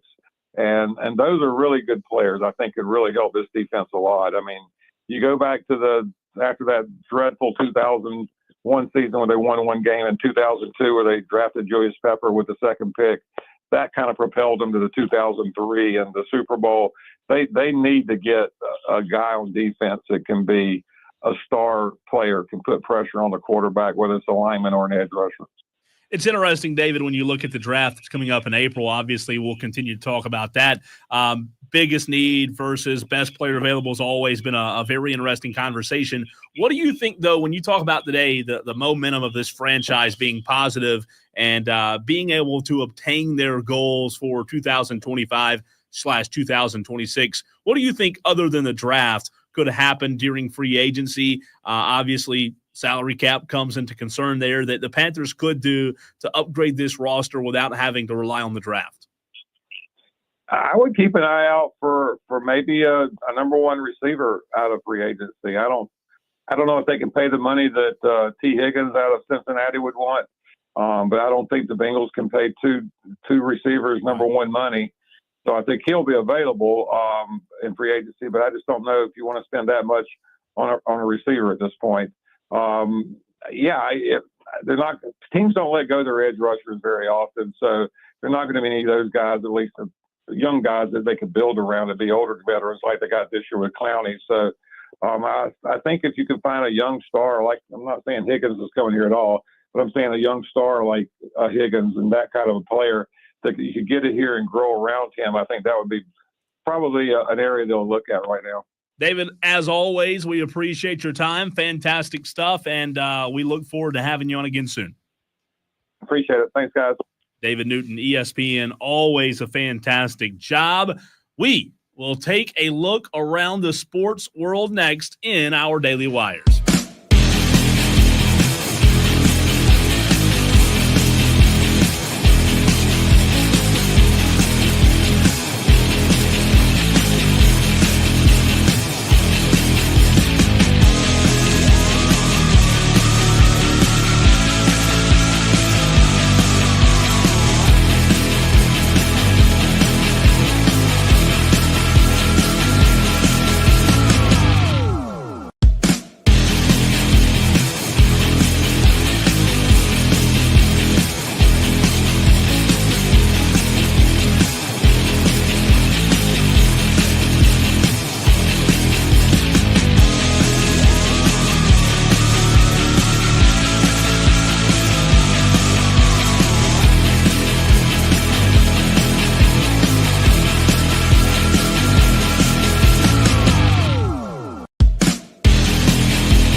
Getting you caught up on what's happening in the world of sports. We call them the Daily Wires. It's the Daily Buzz. 2025 college baseball preseason top 25 from Perfect Game came out today. The Clemson Tigers, number 8 to start the season. In the first preseason poll, Texas A&M, LSU, Virginia, Georgia, and Tennessee top 5. South Carolina not in the Perfect Game top 25 as of yet, with first-year head coach Paul Maneri. I think that'll change by the end of the season. Oh, I do too. I cannot wait for college baseball season. Me and you had so much fun last year because both teams were really good, and I pray that continues because it's fun when our teams are good, right? So we look forward to that. College baseball, man, it'll be here soon. Diesel, the Jacksonville Jaguars have fired head coach Doug Peterson, and the New England Patriots have joined the party and fired Gerard Mayo. 2 coaches in the NFL gone. Just like that. I mean, how cool is that? The Daily Wire on the TV, literally matching up in sync. Miami Dolphins wide receiver yesterday, visibly upset in the post-game press conference. I don't even know, bruh. This is my first time. I haven't been in the playoffs, he said. For me, I just have to do what's best for me and my family. If that's here or wherever the case that may be, I'm about to open up that door for myself. I'm out, bro. That was his exact words. Tyreek Hill, by the way. Yep. Did I say? No, you never said his name. My bad. Sorry. Tyreek Hill. He said, I'm out. Plus, he gets pulled out of his car in Miami. Can't drive down the street in Miami. Well, you know what? I get it. You went and chased a bag, and I don't blame you. I probably would have done the same thing, but you forfeited championships. You forfeited playing in the postseason. You forfeited playing in January and February because you wanted to go to Miami, and you, Tyreek Hill, said that Tua was a better quarterback than Patrick Mahomes. You said that, not us. You said that. So, you know, what do they say, Diesel? The grass isn't always greener on the other side. Hey, we're going to talk about in about 2 or 3 more of these Daily Wires about a college quarterback who's doing the exact same thing and never even sees the field. Only in the 2025 college athletics can that happen. You're right. We're going to get to that. Over the weekend in college hoops, Clemson defeated Cal 80-68. Furman, tough loss to UNCG, a really good UNCG team, 84-67. I'm sure Furman will bounce back. They're expected to have a very good season, so it'll be fun to follow them the rest of the year. Wofford defeated ETSU 81-78 over the weekend. South Carolina men, they fell to Mississippi State 85-50. Is that a typo? Were they sitting a bunch of guys too? They should have, because did I put that right? 85-50. 35-point road loss to open SEC play. That's brutal. Rough. That is rough for the Gamecocks. However, Dawn Staley, she said, hey, y'all may not be able to beat Mississippi State, but I can. 95-68 win for Dawn Staley's team over the weekend. Clemson women, Sean Poppy, first-year head coach, they also got a win over Cal this weekend. Georgia quarterback, I believe this is what you were hinting at, Diesel. Jaden Rashada plans to file the paperwork required to enter the NCAA transfer portal. A source told ESPN's Pete Thamel on Sunday. Rashada, the number 31 overall recruit in the 2023 ESPN 300, did not appear in a single game in his lone season as the backup for the Bulldogs. Imagine coming out of college, Cole, with $500,000 to $1 million to $1.5 million in the bank. Yeah. Never having seen significant snaps at any of your stops. I mean, I'd be fine with it. There's a possibility of this. He might be the greatest quarterback that never played. Hey, it never got injured, never got CTE, never got a concussion. I mean, look, I think he's winning here. Where was he before Georgia? He was at Arizona State, right? How many schools has he been at? Is that right? Was it Arizona State last? I have to look it up. Walt Disney and Fubo TV are merging their online live TV operations, with Disney integrating Hulu plus live TV into Fubo TV. Disney will now own 70% of the new venture, while Fubo TV will hold the remaining shares. The merger excludes Hulu's subscription video service, and the new entity will operate under the Fubo and Hulu's live TV brands. If successful, the combined services would become the second largest digital pay TV provider. Wow. I can't stand streaming TV just because every season the contract changes and I have to go find a new place. I have to create a new account. Yeah. I have to get new logins. I have to give someone else my credit card information just to watch my games. It's brutal how fast this changes. In the NFL, Cleveland Browns quarterback Deshaun Watson faces a setback in his recovery. No, not at the massage parlor, on the football field. Oh, that therapy's going real well, I hear. From his Achilles tendon surgery, casting doubt on his availability for 2025. General Manager Andrew Berry confirmed the issue, revealing it was discovered during a routine medical evaluation.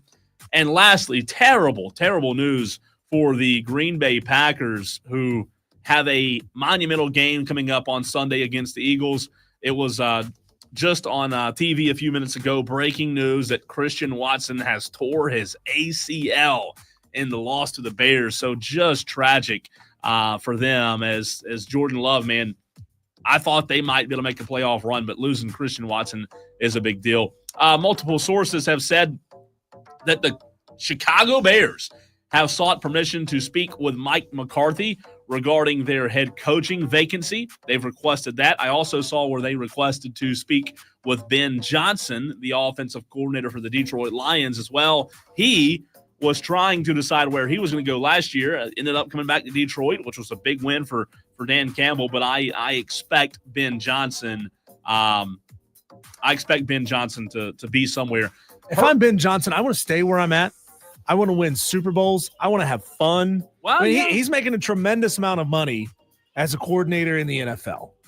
He could stay there, keep making a lot of money, keep winning football games, or he could go to some terrible situation and have to rebuild it from scratch. It's interesting. It really is. We'll continue to monitor the coaching carousel in the NFL. Texter says, I was trying to find out where I ended with the upset picks challenge. The last game I chose was Navy over OU. Thanks, Percy. Well, Percy, good news because we're going to get to the final results of the upset picks challenge brought to you by Ingles next, right here on the Fan Upstate.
we have the results. They're posted right now on the Fan Upstate on Twitter. We'll get to where you finished in the very final results of the 2024 Upset Picks Challenge, brought to you by Ingles.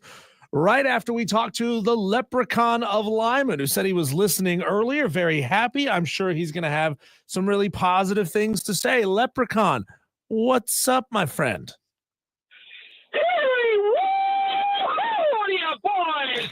Put some sugar on me, baby! How about those Irish? For the first time in this Leprechaun's life, ND has won a major bowl game! The 32-year drought is over!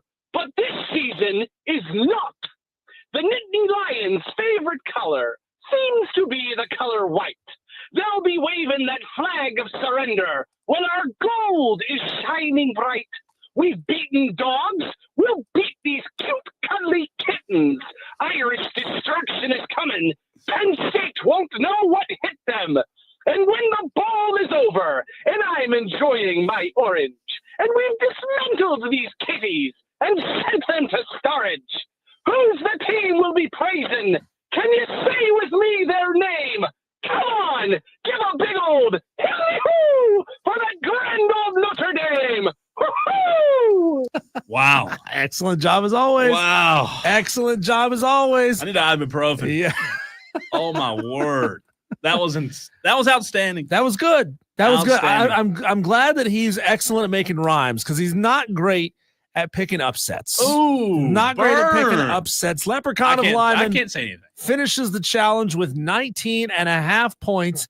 He is not even close to the highest ranked Notre Dame fan in the Upset Picks final standings. Notre Dame Nate finished with 37 points in 26th place, but I'm sure Leprechaun of Lyman would say a hiddly hoo and a tip of the cap to you, Mr. Notre Dame Nate, for your performance. Pretty impressive. I wish I could say I was excited. I wish I could say, oh, look at the look at the standings How many online. points did you have? They were not many. They were not many points.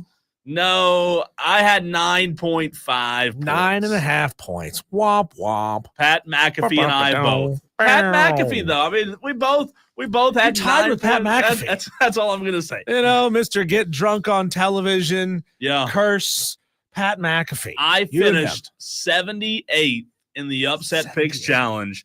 Not first, not second, but 78th. Hey, I didn't finish last, though. I didn't That's finish good. last. You know who did finish last? Ruby Downs. Yeah, that didn't surprise me.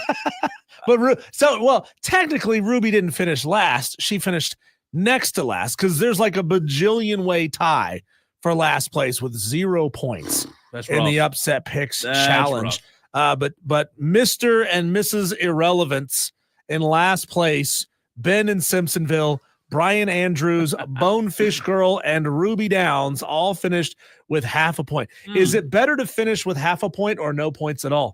Listen, that's half an a existential half question. a point. Yeah. I don't believe Ruby Downs still understood what the. I still don't know today if she knows. I mean, I don't even know. She's probably like, "How did I get involved in this challenge?" Anyways, she would text me favorites sometimes, and I'm like, that doesn't help. Right. You're picking the wrong team. Right. Melissa Level from Ingles Markets finished with 4 points, but she would tend to pick her own Florida State Seminoles a lot. And that was not necessarily the best strategy. Now, Cole, there's going to be a lot of Tolos mad about the final results, because there was a lot of Tolos who didn't pick in the final 2 weeks of selections. Yeah, people went on Christmas and checked Who do you out. think you are going on vacation, not paying attention to wire with Diesel and Cole Bryson? It was hard. I mean, a lot of the, you and I were out at Christmas and then Thanksgiving. It was tough because we had games, but you're right. A lot of Tolos didn't pick. Probably just confusion and forgetfulness of not getting their picks in. But hey, like you said, you had to get them in. Congratulations, though, to all those who did make picks, because we had an extremely, and again, your participation, your interaction on the show, it's been great all year from March, the time Diesel and I started the show, but more participation on the Upset Picks Challenge this year than ever had. Yes, we cannot thank all of you enough for being a part of this thing and for making your picks. Dan B is usually on top of it when it comes to individual little stats and figures and the total number of picks that we got, the total number of weekly participants that we got over the course of this thing. And I'm sure he's going to get me those down the road. But without further ado, here are your final top 25 results in the Upset Picks Challenge. Remember that typically 40 points-ish is good enough to win the Upset Picks Challenge. Normally 40 will get you there right at the tippy top. Well, 40 wouldn't have got you inside the top 15 this year. Ooh. In first place, well, you know what? Let's do this the opposite direction. Let's go 25 down to 1.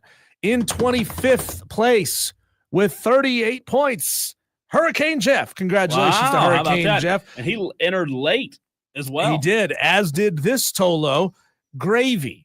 Gravy got in late. He made by far the biggest upset pick we've ever had. He took was a Kennesaw State over Liberty when Liberty was undefeated. Yeah. And Kennesaw State had not won a game as an FBS team yet. He took that pick, and I think he got one more right down the stretch. But Gravy ends up with 39 points, tied in 21st place with Bo Mo. Actually, it's a four-way tie for 21st place between Clemson Jeff, Amazon Guy, Bo Mo, and Gravy. Those four had 39 points. In 19th place, we had a two-way tie between ESPN's Reese Davis and Scotty Mack with 39.5 points. In 17th place, how about this? Another Tolo who got into the challenge late, Harold. Wow. Had 40 points, tied with Brandon Gosnell.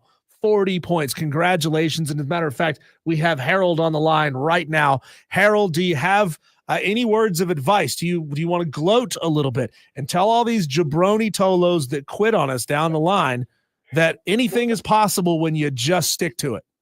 Well, I just want to crack the top 25, but I had me at 41 points. I mean, if Navy Oklahoma was 7.5, you know, really I only missed two picks. Navy starting off against Notre Dame. That's awesome. And stinking Tennessee. And I can't stand them, so I picked them. I deserve what I got. But that's a lot more than I figured, you know. But I got 41 points. And, you know, if I had to change those two picks, I'm 79, I believe I'd be right there at it, 77 to 78.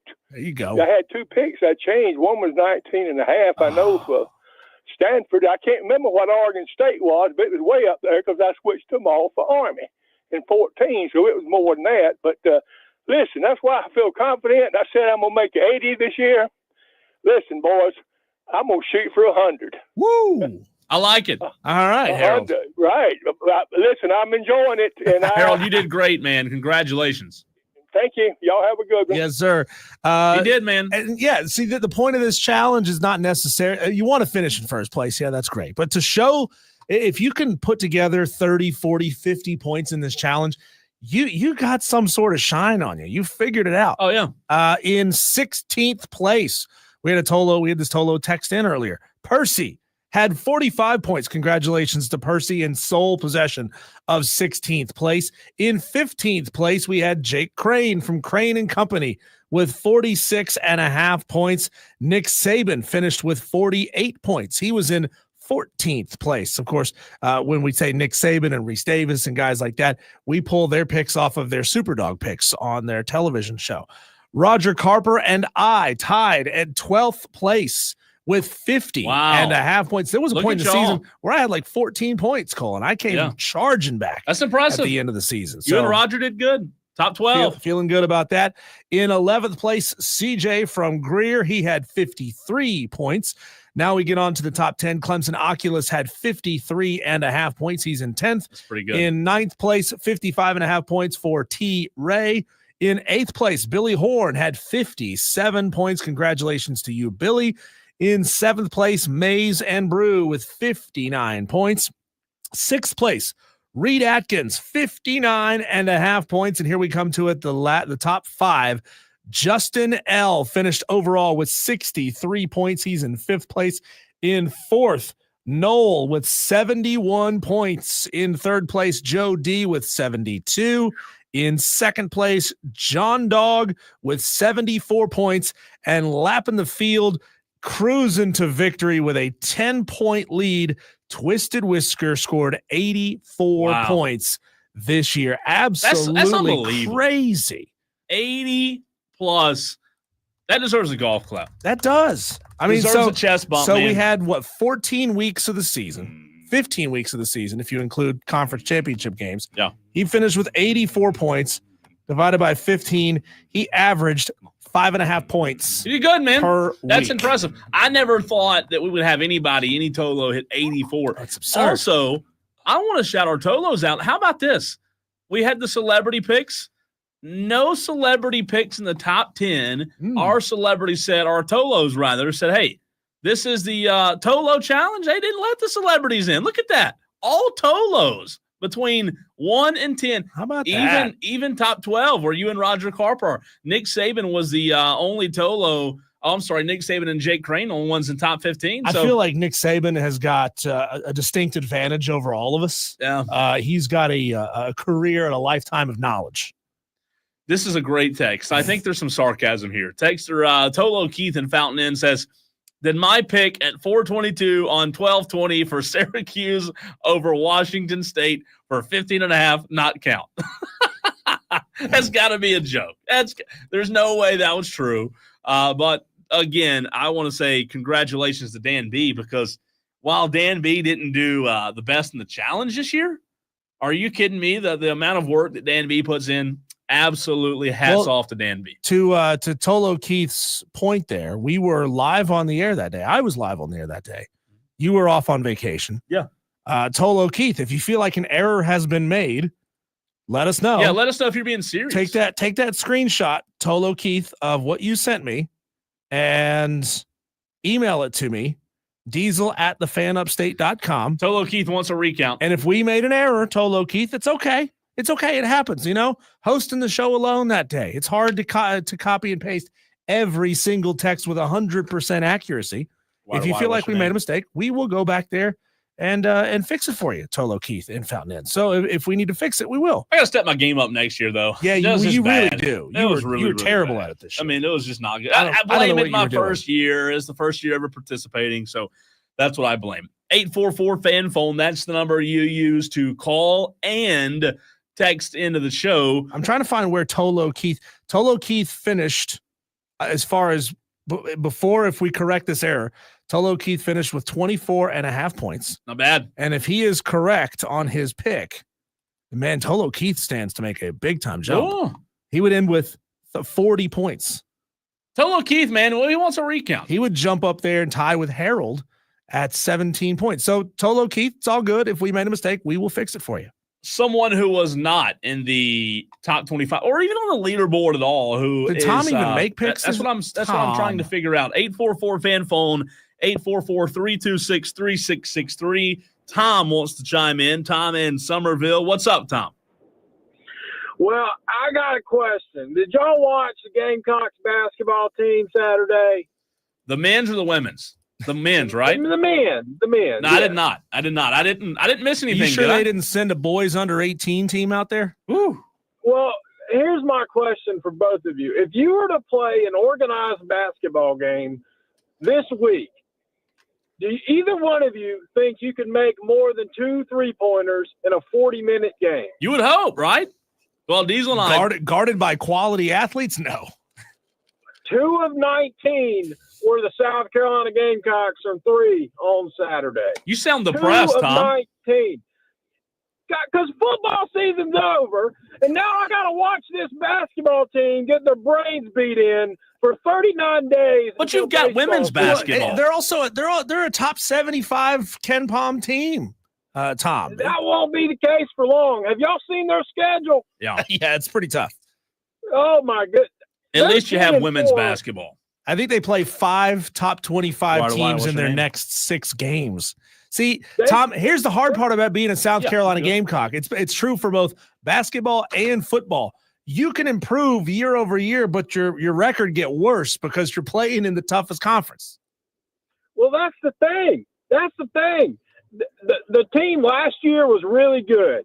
I don't think they have the roster this year to even sniff, 18 wins looking at the rest of the schedule. They're 10-4 right now. They may be 10-12 before they win a game again. It's going to be a long year for the basketball team, but I got to say this. We're 39 days away from opening day in baseball. Yeah. The Gamecocks host Sacred Heart that first weekend. Okay. Ain't that the hospital from the TV show Scrubs? I don't know. I think so. I mean, I didn't know they had a softball team. Yeah. But I'll say this. I think Paul's going to have him a squad this year. Oh. And I was talking to somebody this weekend, and they're pretty confident in the bullpen, which under the previous staff, that was always an issue. Sure. So I am uber excited for Gamecock baseball this year, because it's about time the baseball team goes back home to Omaha. It's been way too long. It has been. And I don't know if I'm going to call the shot for Omaha yet, but I do think, I am making a prediction that this baseball team will be a top 8 seed come June, and it's going to be the funnest baseball team we've seen in a long time out of Columbia. Tom, didn't you make a big bold prediction that the Gamecocks were going to win 9 or 10 games early in the season this year? 9, yeah. I did. Well, I did. Why are you unwilling to do the same thing for the baseball team? I just got that same kind of feeling. Tom's skipping right over basketball, going straight to baseball. And I love basketball. But it's going to be one of those years for the basketball team. And historically, with South Carolina basketball, when they make the NCAA tournament, the very next year is always a disappointing down year. And I like Lamont Paris. I think he's going to be a great basketball coach in Columbia. But it's just one of those things. This team's got to get a lot better. Yeah. And the conference, the SEC this is the best the basketball conference has ever been. Yeah, it's tough. And there's just too many dogs that are better than them in front of them. And it's just going to be, unfortunately, I think it's just going to be one of those years. If they make the NIT this year, I think you got to live with that. Okay. But after I watched that on Saturday, that was bad. Yeah. And Mississippi State's a good team, but they aren't near as good as Auburn, Alabama, Tennessee, Kentucky, Florida. It's going to be one of those years where you take a lot of lumps. It is. And Tom, thanks for the call. We've got to to run to a break. We're going to get to JD. 9 SEC teams in the top 25 right now. Oh, it's brutal. It's Tough. brutal. JD, what's up, man?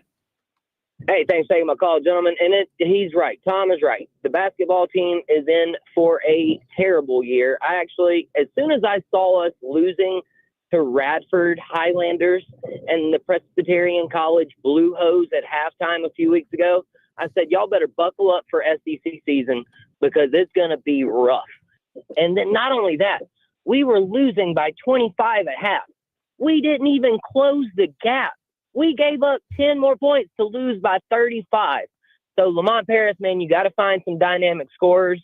We got to find somebody that can shoot the ball. The inside game's pretty good, but we have nobody that can shoot the ball. So my overreaction on this Monday is that the Gamecocks might not win an SEC basketball game this entire season. Y'all be blessed. Wow. Might not win an SEC. That is overreaction. Not even against Vanderbilt? Come on. I don't Come on. know. You're gonna beat Vanderbilt. That's quite the overreaction, JD. I like it, though. All right, we are going to run. We have John Whittle, Big Spur, joining us on the other side to talk about the Gamecocks. We'll get into that next.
Talking all things Gamecocks, you can text the show 844-FAN-PHONE, 844-326-3663. One number does it all. Bringing on John Whittle, reporter covering South Carolina athletics for the Big Spur 247 Sports. Fantastic guy, fantastic. John does a fantastic job. I've always loved following John and his work. His first time on Wire to Wire. John, we had a caller in the very last segment that was excited from where the football team was for South Carolina, excited for the momentum that Paul Maneri has heading into baseball season. But John wanted to this particular listener wanted to skip over basketball season. Is that fair in your mind, or you think it's going to be a long year for the Gamecocks? Well, I'll say this. Just watching them up to this point, it seems that way. But knowing like what's on the team and the talent level that they have, like they've got a chance to still be competitive. I mean, I don't think this is a team that should be in the conversation for bottom 3, 4, or even 5 in the SEC. Like this team's good enough to be much better than that. Now, they haven't played anywhere close to it. They haven't played with the type of energy and urgency and so forth that you would expect out of any college team, but certainly one that that's being coached by Lamont Paris. It doesn't look anything like what they played like last year in terms of effort, in terms of fight. So, you know, if they don't pick it up from that standpoint, you know, I can see just skipping over it, but you know, there's 17 games left of league play, but the first one sure was not inspiring. John, this is Diesel here. Thanks for taking the time to join us for the very first time. You know, it feels kind of absurd to ask this question. So I want you to think about it through those terms, that it is absurd to ask this question. But in your time covering Jeremiah Donati since he took the job, and in any conversations that you've heard from him, how patient or understanding do you think he's going to be willing to be with Lamont Paris, knowing that the SEC is a gauntlet in basketball? 5 of their next 6 games are against ranked teams. I mean, they've got a really, really tough stretch down the road over the next couple of weeks. How long of a leash is he going to give Lamont? Well, plenty for right now. You know, I mean, he just signed a new contract, and I never thought I would have to have buyout numbers in front of me right now to see what it would be like, but it's not. I mean, it's like this year's out of the question, and it should be.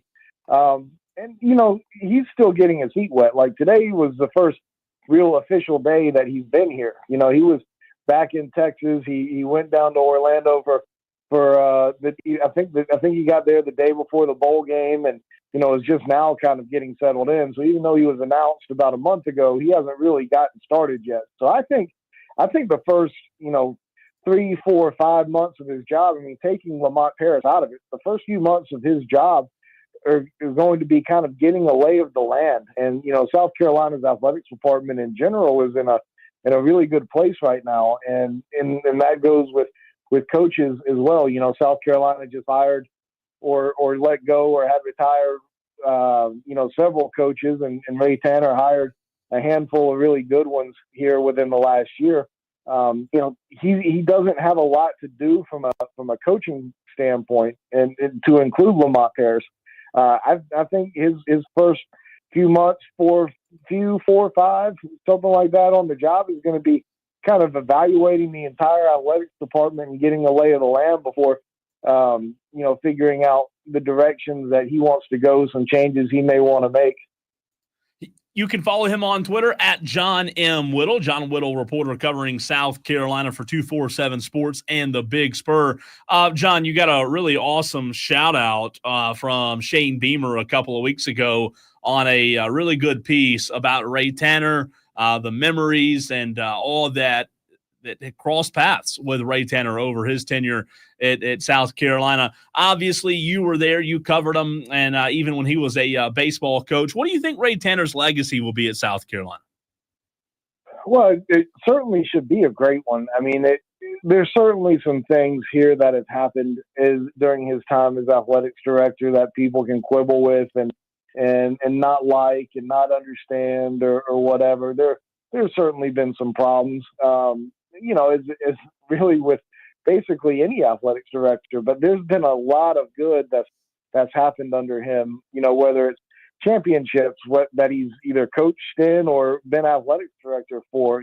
There's been SEC championships. There's been so much good on the court and on the field, but there's been so much good in everywhere else too, in terms of graduation success and just having student athletes happy. And you listen to Jeremiah Donati talk at his opening press conference, and he listed four objectives and 4 goals of what he wants out of his athletics department, and the last one was wins and losses.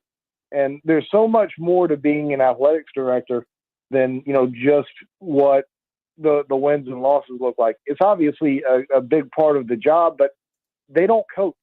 They hire coaches who bring in players, and the athletics director's job is to be sure that those coaches and those athletes have the opportunity to be successful on the court and off of it, on the field and off of it. That's the athletics director's job.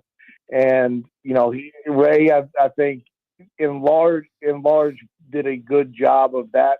And obviously, his accomplishments on the baseball field were incredible too. So, I think there's certainly some who are ready for a change and some new blood, and I get that. But at the same time, I think South Carolina's. I think Ray Tanner's tenure at South Carolina is ultimately going to be looked at as a very good one. If there's a Mount Rushmore of South Carolina athletics, Ray Tanner is certainly one of those guys. John Whittle of the Big Spur joining us right here on the Fan Upstate, Wire to Wire, with Diesel and Cole Bryson. John, depending on who you ask, Mike Shula was the architect of the Gamecocks' second half of the season offensive outburst, but he's put fully in the driver's seat for the Illinois game, and that performance kind of fell flat, especially through the first 3 quarters until Shane went nuclear, and that kind of woke everybody up. What was your reaction to the game that Mike called against the Illini?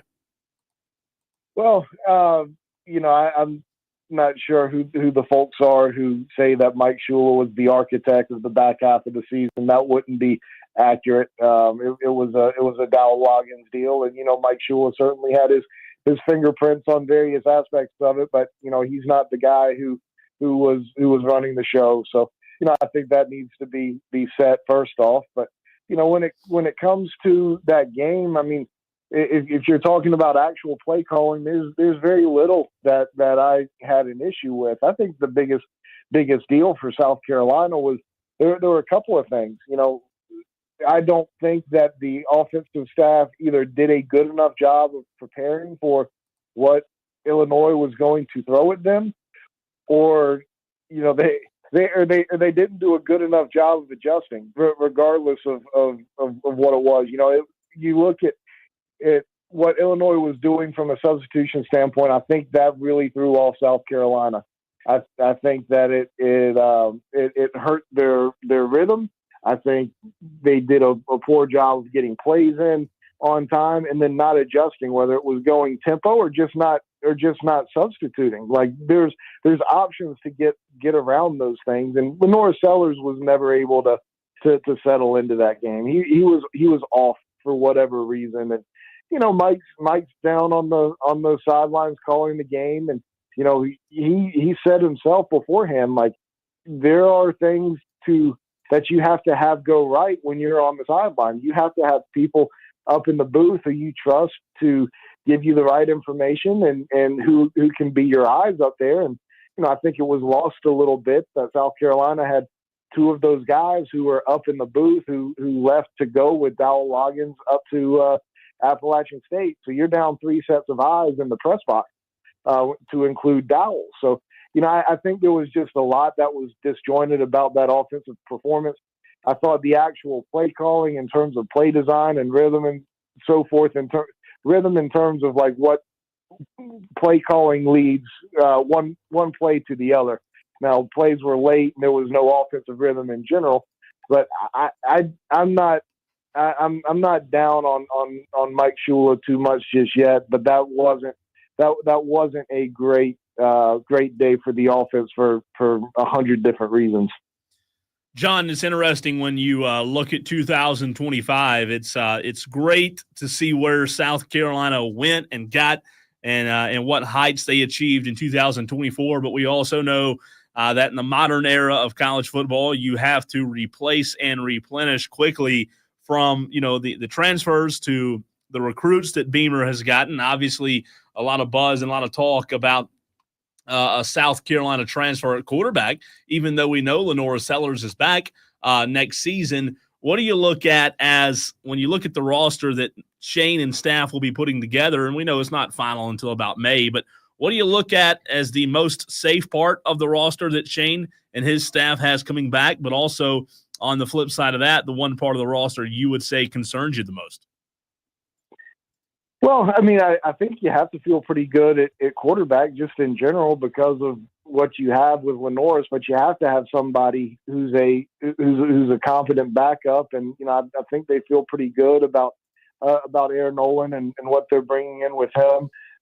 So, I think that's one spot that you feel good about, after today's, commitment at center out of the transfer portal and Boaz Stanley from Troy, who had a pretty remarkable record there this past season. I think you feel really good about what you have on the offensive line from a personnel standpoint. You've brought in 3 graduate transfers who have all played a lot of football. Guess what? That's what South Carolina did last year, and that was pretty beneficial to them. But they also have a bunch of good young talent there as well. So I think you feel good about the talent and depth along the offensive line as good as you can anywhere. I still am a little bit worried about that linebacker position. They have one transfer portal commitment there right now. You've got Fred Johnson coming back, but you lose 3 really good and productive players, and Demetrius Knight, Bam Martin Scott, and Debo Williams. And I just don't know.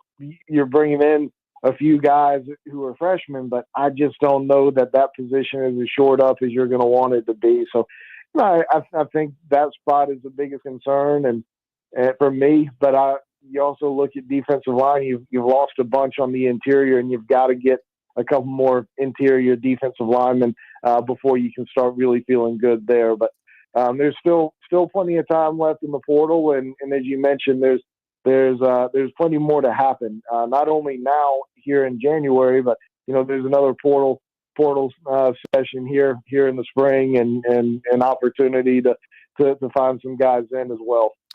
John, is it national championship or bust for Dawn Staley and this women's team? I mean, they're a very senior heavy team, a junior and senior heavy team. A lot of the talent is back. So much continuity from the roster from last year. Obviously, 14-1 start, a fantastic start for the Gamecocks this year. Is that where this program is right now? It's national championship or bust? Yeah, I mean, I think you get to that point eventually, right? Like when you recruit so well, you're always at the top of the game. Like it is a national championship or bust. You are very disappointed if you don't win the title. It doesn't mean that it couldn't be some things where you're pleased with if you go out and win an SEC championship. Like that's a nice accomplishment. But at the same time, like when you're at this level consistently, you have to win the title to feel great about how the season went. I mean, that's what Alabama football was like for so long. I mean, that's what Duke basketball was like for so long. And, it just kind of is where the women's program is right now. And as you mentioned, they lost one player from last year's team, but boy, was she a really good player and really transformed, what that team was. And we're seeing that right now. They're trying to win in a little bit of a different way. And, there have been some games where it hasn't been, quite as pretty. Obviously they got blown out by UCLA out in California earlier this year. Of course, they bounced back really well from that defeat. So, but you're right. I mean, I think that's a very fair way of classifying it. And, I think that's a great standard to have. As Dabo used to say up there a lot. Best is standard, and that's what you want. You want to be the best, and if you don't make it and that far and you don't win the national championship, you want to be disappointed. And I think that's where this program is. John, great stuff as always, man. We appreciate you hopping on with us, taking time to join us, and let's do it again soon. Absolutely. Appreciate you guys. Y'all take care. Absolutely. You can give him a follow on Twitter. Again, if you missed it, John Whittle, Big Spur 247 Sports, does a fantastic job at John M. Whittle. That's WHITTLE. Isn't that what kind of pressure? I mean, wouldn't you, if you walked into a job every day and knew that the pressure that you had for your job was to win a national championship, I'd quit. It's an interesting thing to put that kind of pressure on yourself to essentially be perfect, right? Because everybody will always compare every South Carolina team, every team Dawn Staley has in the future going forward. They're going to compare them to last year's undefeated national championship winning team. So, that is a very, very, very high bar to live up to. But hey, when you have built your program the way that Dawn Staley has, when you know that you're recruiting at an extremely high level the way Dawn Staley is, and of course the fact that there's not as much parity in women's college basketball as there is in men's, there's those 5 or 6 or 7 tent pole programs. It's growing. There's becoming more and more of those. So things may get more difficult down the line, Cole, especially now with NIL money out there potentially causing some of these players to make a move. It's a enviable and unenviable position to be in at the exact same time. When we come back, Cole, does the allegations, if you want to call them that, allegations surrounding Shedeur Sanders give NFL GMs pause? What's he accused of doing? And we'll talk about that. Would you maybe pass on Shedeur because of what he did leading up to their bowl game? That's coming up next.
Do you remember leading up to the Colorado BYU bowl game when Deion Sanders was saying, all my guys are going to play. We're coming to win. It's a business trip. We want to cap this thing off with a dub. Remember that? I do remember that, yeah. So tell me why. Tell me why. I kind of knew I'd get you with that. Tell me why it's a good idea, if true, that Shedeur Sanders rented out a strip club for not one but 2 nights for the team ahead of their bowl game. Seems like a bit of a bad idea. That's business decision or a business trip, all right. Business trip. Well, they had some business to take care of. Now, Deion, again, said the team was 100% bought into bowl prep, but then they got absolutely embarrassed 36-14. And it's not because Shedeur and Travis Hunter didn't play. They played. They played the whole game. Yeah. But they got blown out by BYU. I mean, does that not show that morality wins every time? Well, it shows that everything you say, everything you are about, your business trip or going focused, I don't know if that adds up. If you're truly going on a business trip, most business trips aren't capped off with a night at the strip club. Some business trips do. Well, some business trips head to the strip club. Cole, this is all being reported by Athlon Sports. A Colorado team source told Athlon that Shedeur Sanders spent thousands of dollars treating his teammates to a 2-night strip club event on December 25th and 26th. He, being Shedeur, made all the employees at the club and his teammates turn in their phones before entering the club. So there could be no record of what happened whatsoever. Now, security tape would exist. I don't think Shedeur probably has the power or the pull to tell a Texas strip club, sorry, you got to turn your security cameras off because they have them. Nobody committed any crimes here, so nobody's going to be subpoenaing the strip club security camera footage, Cole. But if you are an NFL GM and this story comes to light and you're probably the Browns GM, maybe the Patriots GM, a handful of the teams that are sitting right there in the top 3 or 4 spots. Would this give you pause on potentially drafting Shedeur Sanders? I think I already have a little bit of pause, but I think it'd add a little bit. I think going into it, my pause on Shedeur Sanders would be, and I know this sounds crazy, but the shadow that comes with distraction. Shedeur Sanders, and the shadow being his dad, and I remember very specifically because I'm a Cowboys fan when Johnny Manziel went into the draft, I was on edge praying that the Cowboys drafted Johnny Manziel. They didn't. They got Zach Martin instead, offensive lineman Diesel, and Zach Martin ended up being a future Hall of Fame offensive lineman, right? So I think the situation is very similar here. You can get the sexy pick, you can get the name that everybody knows, or you can go and draft a need and have less risk involved. Unfortunately, I do think there's a risk here from a distraction standpoint with it being Prime Son. Shedeur's a great football player. He's a very good football player, but he's done it at the college level on 2 different teams with the same star player by his side in Travis Hunter, and he's done it at 2 different stops with his dad as his head coach. Now, none of those things are necessarily proof that he can't be an elite player at the next level.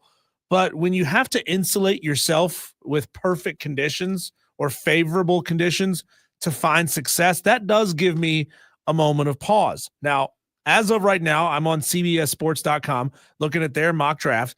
Cam Ward mocked number 1 to the Tennessee Titans. Madcraft's happy about that because he'll be able to drive up to Nashville and see Cam Ward play again. Unless once they leave Miami, he doesn't care about him anymore. That's brilliant. Number 2, Shedeur Sanders is mocked to head to the Cleveland Browns. That's going to be an interesting pick there.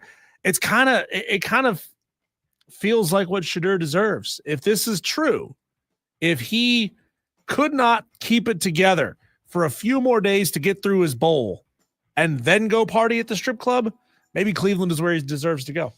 All careers die in Cleveland.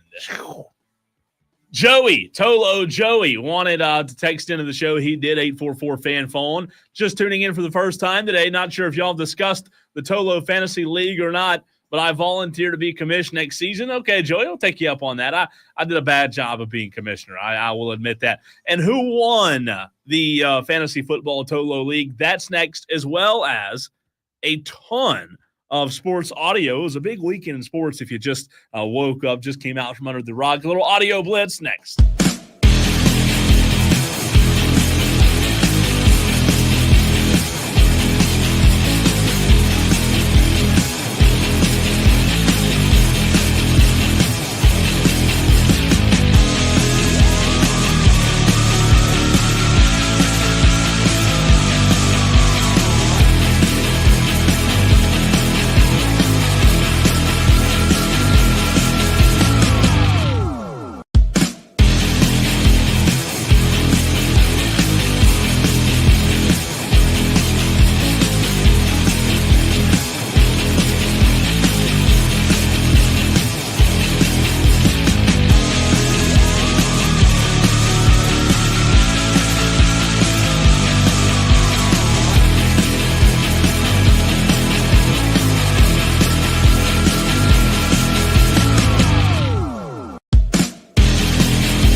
Who won the Wire to Wire 2024 Fantasy Football League?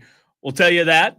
Have some audio sports blitz coming for you as well. Before you answer that question, Cole, what's that orange stuff out there on the horizon? The orange stuff. Where? Yeah. If you look out the window. Sirens? It's hard to see now that we put these giant window stickers on our studio window. No, not that. That is a street light that's been out for like days. The sunset? I'm talking about the sunset. It's 6 o'clock and we can still see a little bit of sun. Oh, isn't that great? Isn't it awesome? Thank God. I hate it when it gets dark early. Absolutely hate it. And I count down. I literally count down. March the first week of March. Anyways, NFL fantasy football wire to wire. Congratulations to 2 leagues. So we have 2 winners. Diesel, the first winner in league number 2, the dump button. You know who that is? Shane Barrett. Shane. Wow. Congratulations to Shane. One of the 2 winners in the Wire to Wire Fantasy Football League. Shane had a fantastic year. He won 11-3. In the other Wire to Wire League, congratulations to Buckeye Mike. Wow. Simpsonville Buckeyes, 11-3. Mike all over it. How about that? Those are your 2 winners. They took it serious, man. I did not. I didn't take it as serious as I should have. Joey's already texted and said, all right, Cole, you're fired from commissioner. He said he's going to take over. Buckeye Mike is a better fantasy player than he is at picking upsets because he finished 69th in the upset picks challenge. 69th. That's not, well, some might say that. That might be the best position to finish in other than first. Mine was not, I can't say anything. I did not finish well. So how'd you do in this challenge? In the fantasy football? Yeah. Oh, not good. Not good. My problem was I didn't take it serious. I didn't take it serious like I should have. I never updated my rosters. I was never logging in. I was never doing the things I was supposed to do.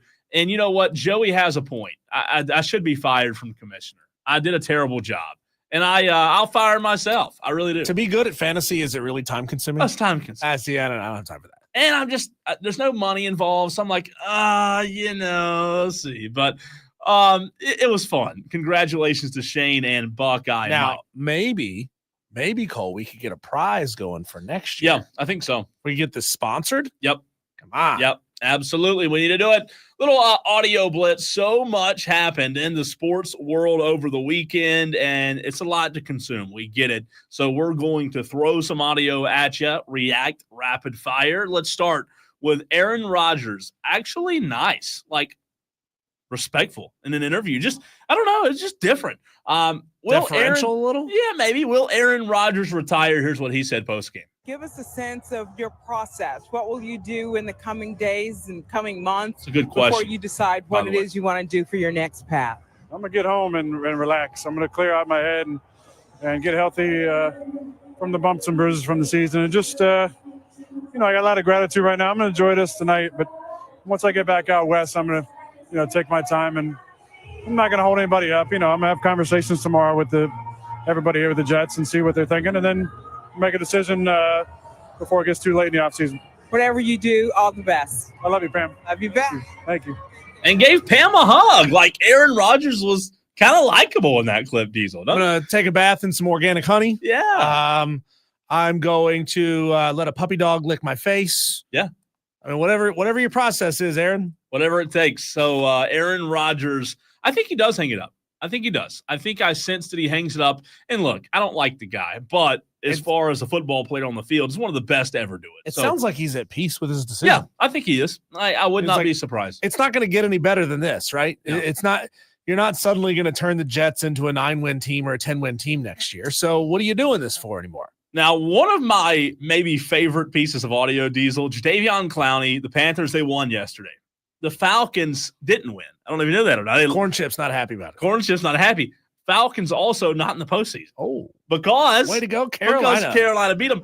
Jadeveon Clowney had a message to Atlanta fans yesterday as he was chanting and shouting, "See y'all in Cabo." Cabo! You hear the boos. Jadeveon Clowney trolling pretty hard. See y'all in Cabo. I like it. I mean, look, you kept them out. You know, they had a good. I mean, well, the after they found Penix, they were a pretty good team. The Buccaneers won yesterday, right? Didn't the Bucs win yesterday? Sounds right. So I think the Bucs kept them out. Yeah, but with the Jadeveon Clowney, he's going to take credit for it. I mean, it was great. It was great. Jared Goff says the Lions earning the number 1 seed in the NFC is just step number 1. But like I said, and we said it in there, like it's step 1. And again, like in another world, it happened a couple weeks ago, but it happens right now, and now the playoffs start. But it's step 1, and you know we're proud to be 15-2 NFC North Division champs, back to back.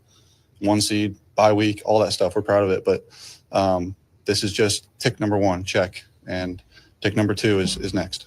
I like the mentality because ultimately he's right, Diesel. In the NFL, even though you might have a lot of success in the regular season, I know from experience being a Cowboys fan, regular season success does not equate to postseason success. Never has. It doesn't matter the franchise, the quarterback, the team. So I like the attitude that Jared Goff has. Yeah. I think they have the team to do it. Their defense worries me a little bit with the injuries. I think they had 13 injuries yesterday and still won. But I like Jared. How can you not like Jared Goff? So in this coaching search situation, I don't know if coaches, let's say Ben Johnson gets hired somewhere this year. Is he allowed to finish and coach out the remainder of the season with Detroit? Yeah, he is. Okay. If I'm him, I stay. Like I said this before, I stay. I keep collecting big old fat paychecks. I have fun in Detroit. I win a lot of football games. I want to get, 2 or 3 seasons of elite play under my belt before I move on and take that next head coaching job. I mean, his offenses are not going to fall off anytime soon, in all likelihood.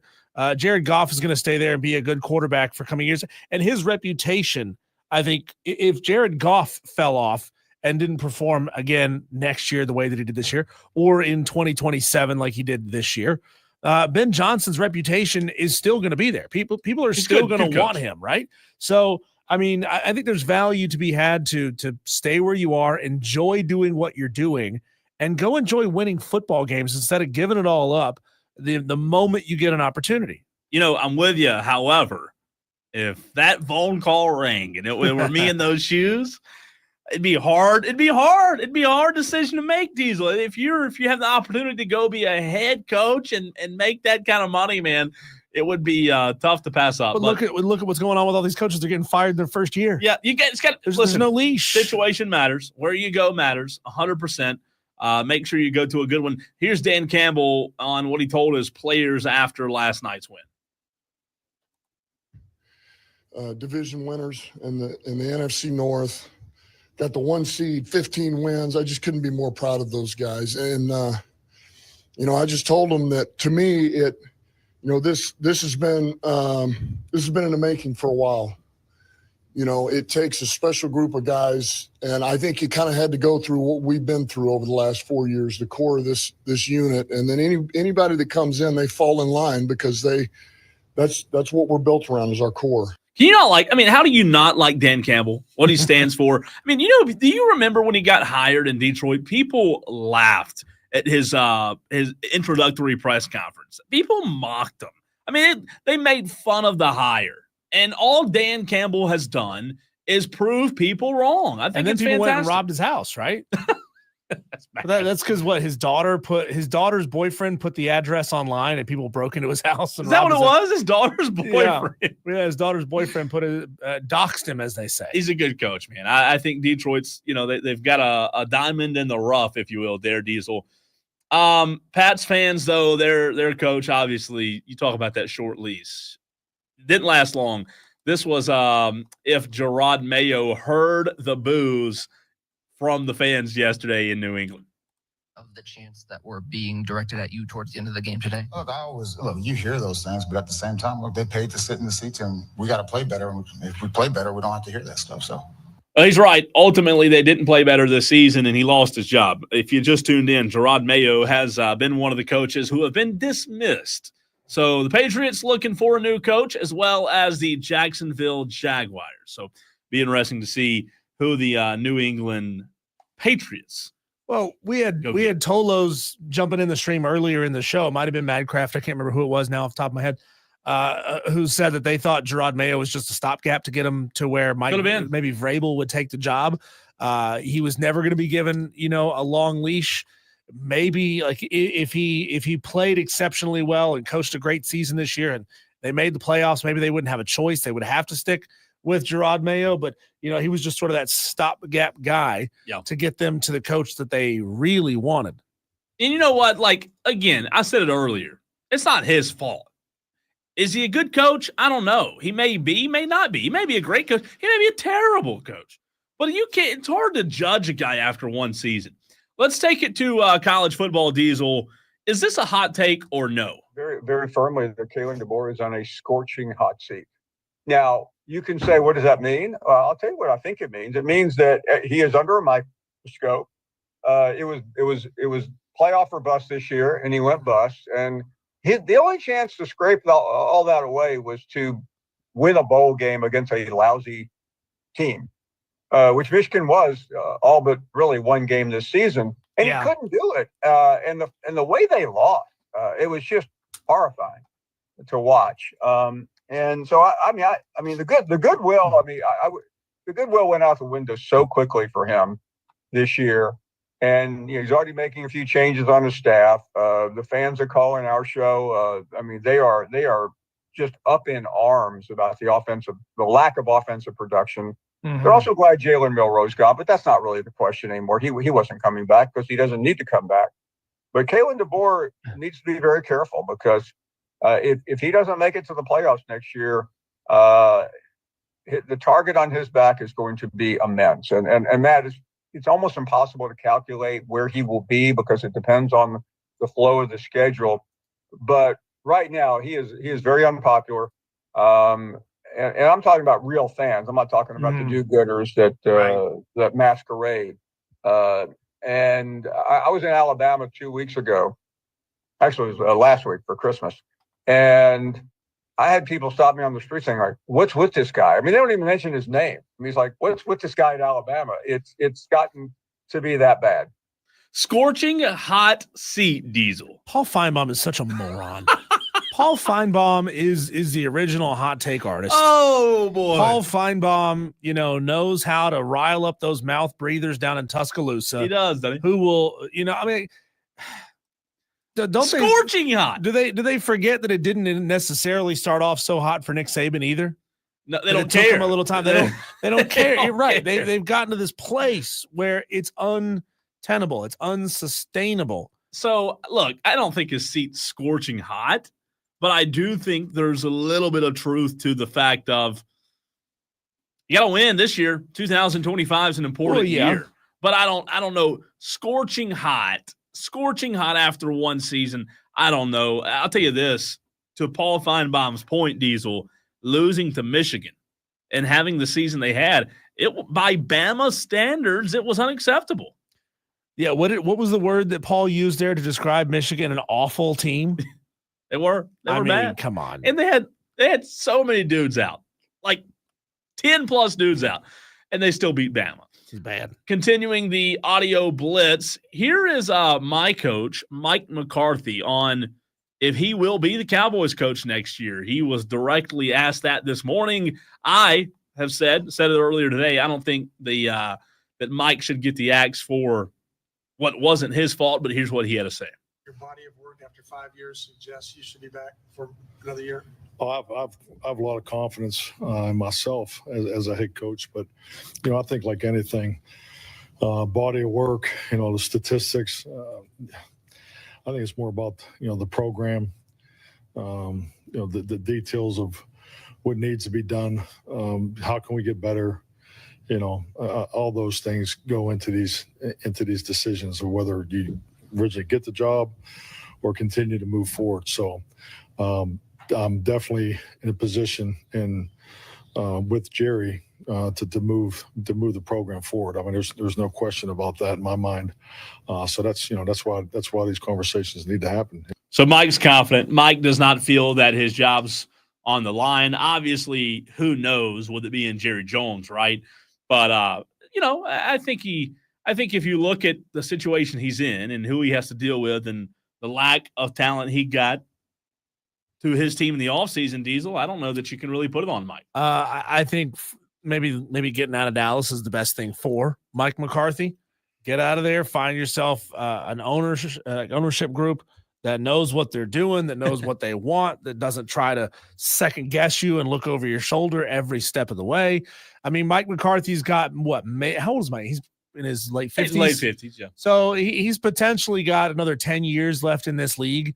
Do you really want to spend 5 of them with an extension with the Cowboys or another 2 of them in an extension? Because we joked about this off the air that Jerry Jones is going to outlive all of us. Like that dude he ain't going to die. He is the crypt keeper, right? So, I mean, do you really want to work under that guy? The league understands, the league remembers context with certain situations that you're put in. So I think it's probably better for him to move on. Here's Baker Mayfield on Mike Evans' accomplishment yesterday with tying Jerry Rice. You were able to get Mike the record there. The game-winning play, what was the talk going into the huddle there? I mean, talking about the one the Bucky scored on? Yeah. It was trying to dial up something for Mike to get yards. Thought we were getting 0 blitz, so we checked the play, and they wound up playing just a weird leverage on it. And so gave the ball to Bucky, and at that point, the most important thing is winning the game. And you got to focus on that. So, I mean, God is good. He gave us a chance back at it. Defense got the ball back for us, and I mean, Mike deserves that so much. I could see, I saw everybody's face as you guys were walking to the sidelines when Bucky scored, feeling bad for Mike, but also wanting to win the game. All right, so take us to the moment. You guys get the ball back. You're in the huddle. What was the conversation? What were you thinking? No turnovers. You get the ball to 13. That's pretty impressive. I mean, Mike Evans, for as quickly as he tied Jerry Rice's record, 1,000-yard, his 11th straight 1,000-yard receiving season. That's just, I mean, it doesn't happen. It doesn't happen. So, and he's still doing it at his age. Yeah, he's still. I mean, he's like 50 also, right? I think he's the same age as Mike. 59, something like that. Yeah. One more, C.J. Stroud on Bryce Young and his play as of late. Pretty tight. He just helped lead the Panthers to a win over the Falcons and had like 5 touchdowns in the game. So just some of your thoughts on that. Seeing your brother play very well and to close out this season. Yeah, you've been balling, man. I'm so happy for him. You know, that inspires me to keep going. You know, and I definitely I'm always a big fan of his. Always will be. So that's a brother of mine. It's good to hear that. You know, I'm probably watch highlights when we're getting a blessing.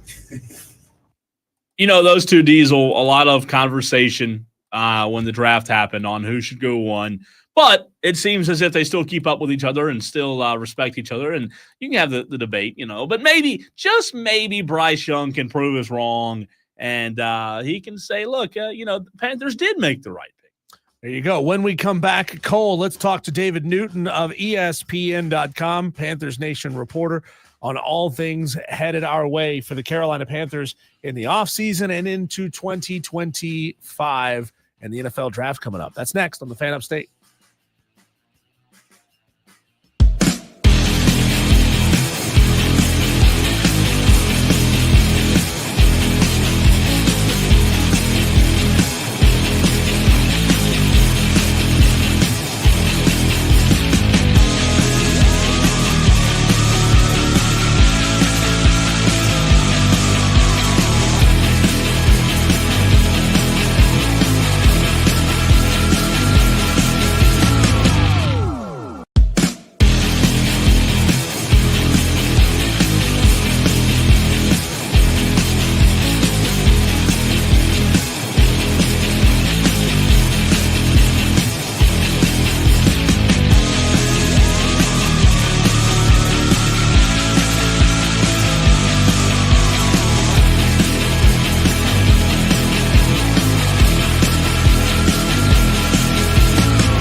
Well, it's not really sexy to talk about a 5-win NFL team, but when you compare that to where the Carolina Panthers had been, it feels like they've made it to the moon and back. We talked to David Newton of ESPN.com right now. He joins us to talk all things Carolina Panthers. David, number one, thank you for taking the time today. But can you go into a little bit what about Bryce Young changed during his benching that led to the remarkable turnaround after he came back? Even though some of those weren't wins, we saw a much improved Bryce Young. What happened to him when he had time off? Well, first of all, I don't think they've quite made it to the moon, but they did make it always to Atlanta, Georgia, and back. So, as far as Bryce, I think the key there is he never lost his confidence. Was he probably ticked off a little bit that he was benched and felt like he could still play? Yes. But he kind of focused on moving forward and focused on becoming the best he could be at being the scout team quarterback and backing Andy Dalton. I mean, you saw him on the field during games, bringing players water, slap them on the back, giving them encouragement. He was the same player then, but he was at the end. But I think the fact that he got back in there, he got more confident. And I think more importantly, Dave Canales got more confident in Bryce and what he could call for him. He changed some of the flow of how he called games, and he changed some of the plays he called, put some of the things that he liked into the back, burner, and called things that he knew Bryce liked. And you could see, when he did that it just sort of lit Bryce up. Just he was happy to do it. I mean, I think no play this season that shows more of how far they've come or he's come than the 4th and 1 play where he threw the 12-yard touchdown to Tommy Tremble, and he does a Steph Curry move and turns his back and raises his arms for a touchdown before the ball even reaches the player's hands. I mean, that's so unlike anything that those of us have covered the team have seen out of Bryce Young and the confidence level. But the players around him have seen that all year. They saw that last year behind the scenes. They just haven't, seen it come out to that level. And it shows just how confident Bryce is in himself and what the direction the team is headed right now to allow himself to do a move like that. David, today is Black Monday. Several NFL coaches have already been fired, and I'm sure we'll hear of more to come. What do you think Panther fans feel today? Because, in the past few years, Black Monday's been a dreaded day. You've covered the Panthers for a long time. Obviously, it's got to feel good that on Black Monday, you're, as a Panthers fan base, not worried about having to lose your coach and go through another coaching change this season. Yeah, and I think that's very important. And maybe it shows how far David Tepper's come here, that he didn't give up on this team or this staff and Dave Canales or anybody when they were 0-2 or when they were 1-7 or wherever they were at that point. But he's remained patient and allowed them all to grow together. I think that's very important. You can't change head coaches every year. You can't change general managers every year. If you do, you'll end up being the New York Jets or Cleveland Browns and teams that have not had any success over the last 20, 30 years, at least, getting the Super Bowls and things like that. So I just think that it was time for the Panthers to be in this position to not be doing anything but focused on the future with the people they have, because every time you take a coach and you change that situation, it's like the cliche, you take, one step forward, 2-3 steps backwards. And that's what kept happening. So, I think it's really significant. I think it's significant that even though they gave up an NFL single season record, 534 points this year, that they really believe in defense coordinator Ejiro Evero and what he can do for this team moving forward. I'm not saying they won't make some changes on his staff, but, they believe that the man, calling defensive signals and putting this scheme together can take them forward too. I just think there's a lot of positive things that come out of today's, what players were saying, what coaches were saying, Dan Morgan was saying, and just the last few months, the direction this program's gone. David, take us back a year ago and tell us what it was like being around that franchise, being around the coaches after the season was over, when you end the year on a 3-game losing streak the way they did, not scoring a single offensive point the last 2 weeks of the season, and compare that to ending the season on such a positive vibe this year? Maybe it's a question you won't be able to answer since the answer is now just 24 hours old. But what do you think the building will be like over the next couple of weeks compared to last year?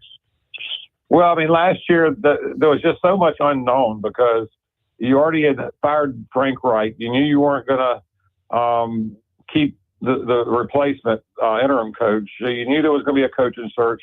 You knew there was going to be a change at GM. So you just knew there was going to be a lot more change. And again, every time you take change, you usually don't move forward that fast. So you didn't know what was coming. You didn't know really much about Dave Canales when they hired him and what kind of a head coach he could be. I had a feeling that Dan Morgan was going to be the right guy for the GM just because you knew Dan. I knew Dan as a player growing up and watching him and covering him. There was confidence in there that he had what it took to do that. But you didn't know enough about Dave Canales to know exactly who he would become. And I think what we've seen this year was a lot of growth, not for Bryce, but for Dave Canales and this whole staff and this whole organization. And again, you're right. There was no positivity coming out of last season. There was complete gloom and doom. And this year, today was all about the future and what this organization could be. I'm not saying they're ready to turn the corner and, be a Super Bowl contender next year, but I think they did take a huge step forward by finishing strong. I go back to the Ron Rivera first couple of years. They won 6 games the first year, then 7 games the second year, and you saw growth because each one of those years they won, I think, a majority of their games the last half of the season and finished strong, and that propelled them each year to the next season. And by that third season, they won NFC South and made the playoffs. So I think this division, just looking at it and what we saw this year, is going to be up for grabs next year. I don't think there's really a dominating team. I mean, Tampa's probably the best team there, and Bryce Young, one could argue, is if not close to the best quarterback in this division with Baker Mayfield, maybe close, maybe even a nudge better as time goes on. We'll find. So again, there was just nothing but positivity came out of the day, and the overall feeling was so much brighter than it was a year ago. Because a year ago it was definitely a dark day, and today was a dark day because it rained and poured down rain when we first started in the locker room. But it felt like sunshine in the locker room. David Newton, ESPN, joining us right here on the Fan Upstate. David, I heard some audio from Dave Canales saying that, hey, Bryce Young is our quarterback.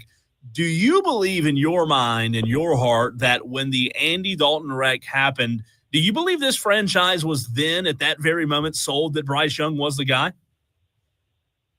No, I think it took some time. I think it was probably a month and a half after that before Dave Canales and this organization. I think there were people. I think David Tepper and even Dan Morgan believed totally in Bryce Young had a future here. I'm not 100% sure on Dave whether he did at that point, but I do believe as he saw Bryce grow, as he saw the way he handled adversity. He's a young coach. I mean, it's like we talk about David Tepper and what's happened to him as an owner. I mean, he's had to kind of learn on the fly to be an owner, and in a lot of ways, Canales was learning on the fly to be a head coach, and that was a tough decision he made to bench Bryce Young after an 0-2 start. But as he reiterated today, he did it for what was the best for the organization, best for the team. And I think it really was best for the team because it gave Bryce a chance to step back and get a better picture of what it really took to be an NFL starting quarterback.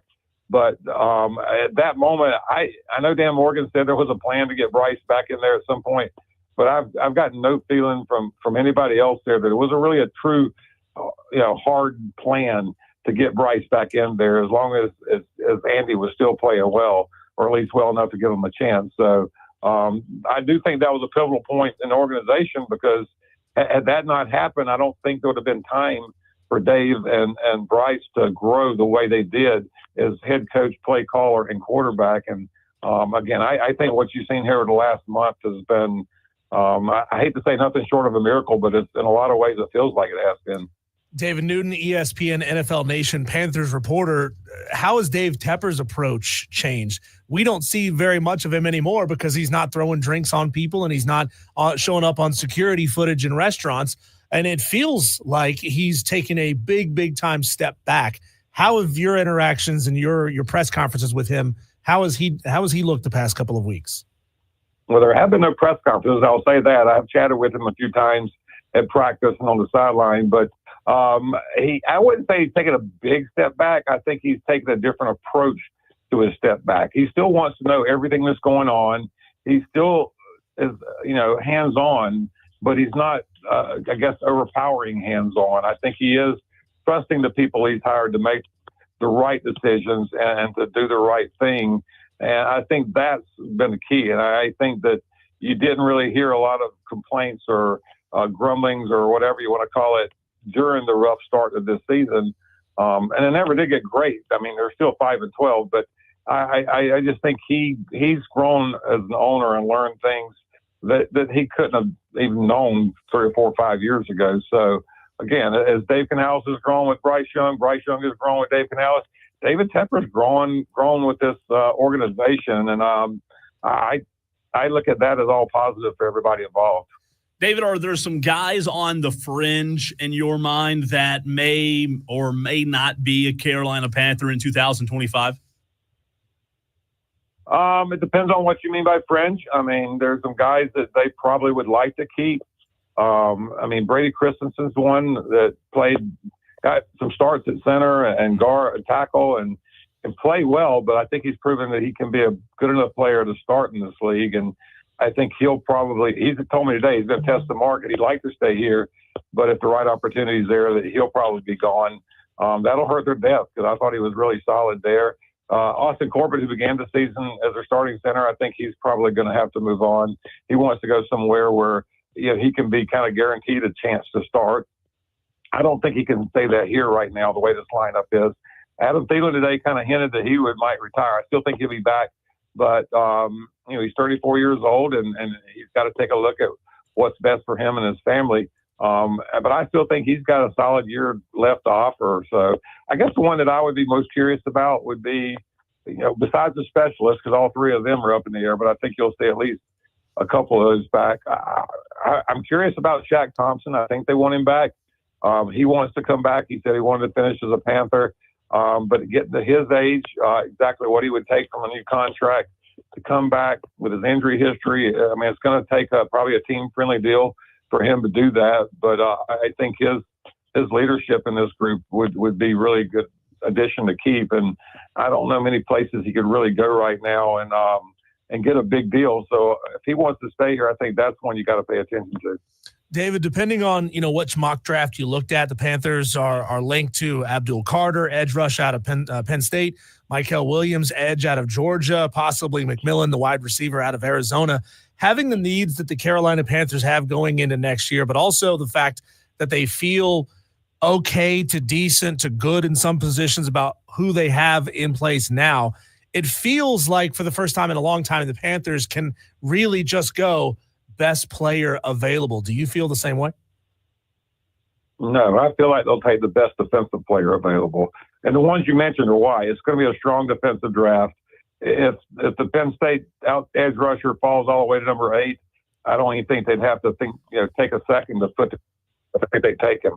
But I guess that was the biggest drawback of them winning on Sunday because, they went from a potential top 5 pick to number 8. And I don't think, him and even the Michigan linemen are going to fall all the way out of the top 5 or top 6.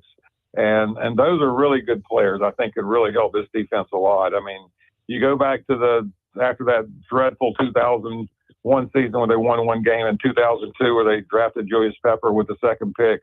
That kind of propelled them to the 2003 and the Super Bowl. They need to get a guy on defense that can be a star player, can put pressure on the quarterback, whether it's a lineman or an edge rusher. It's interesting, David, when you look at the draft that's coming up in April. Obviously, we'll continue to talk about that. Biggest need versus best player available has always been a very interesting conversation. What do you think, though, when you talk about today the momentum of this franchise being positive and being able to obtain their goals for 2025/2026, what do you think, other than the draft, could happen during free agency? Obviously, salary cap comes into concern there that the Panthers could do to upgrade this roster without having to rely on the draft. I would keep an eye out for maybe a number 1 receiver out of free agency. I don't know if they can pay the money that T. Higgins out of Cincinnati would want. But I don't think the Bengals can pay two receivers number one money.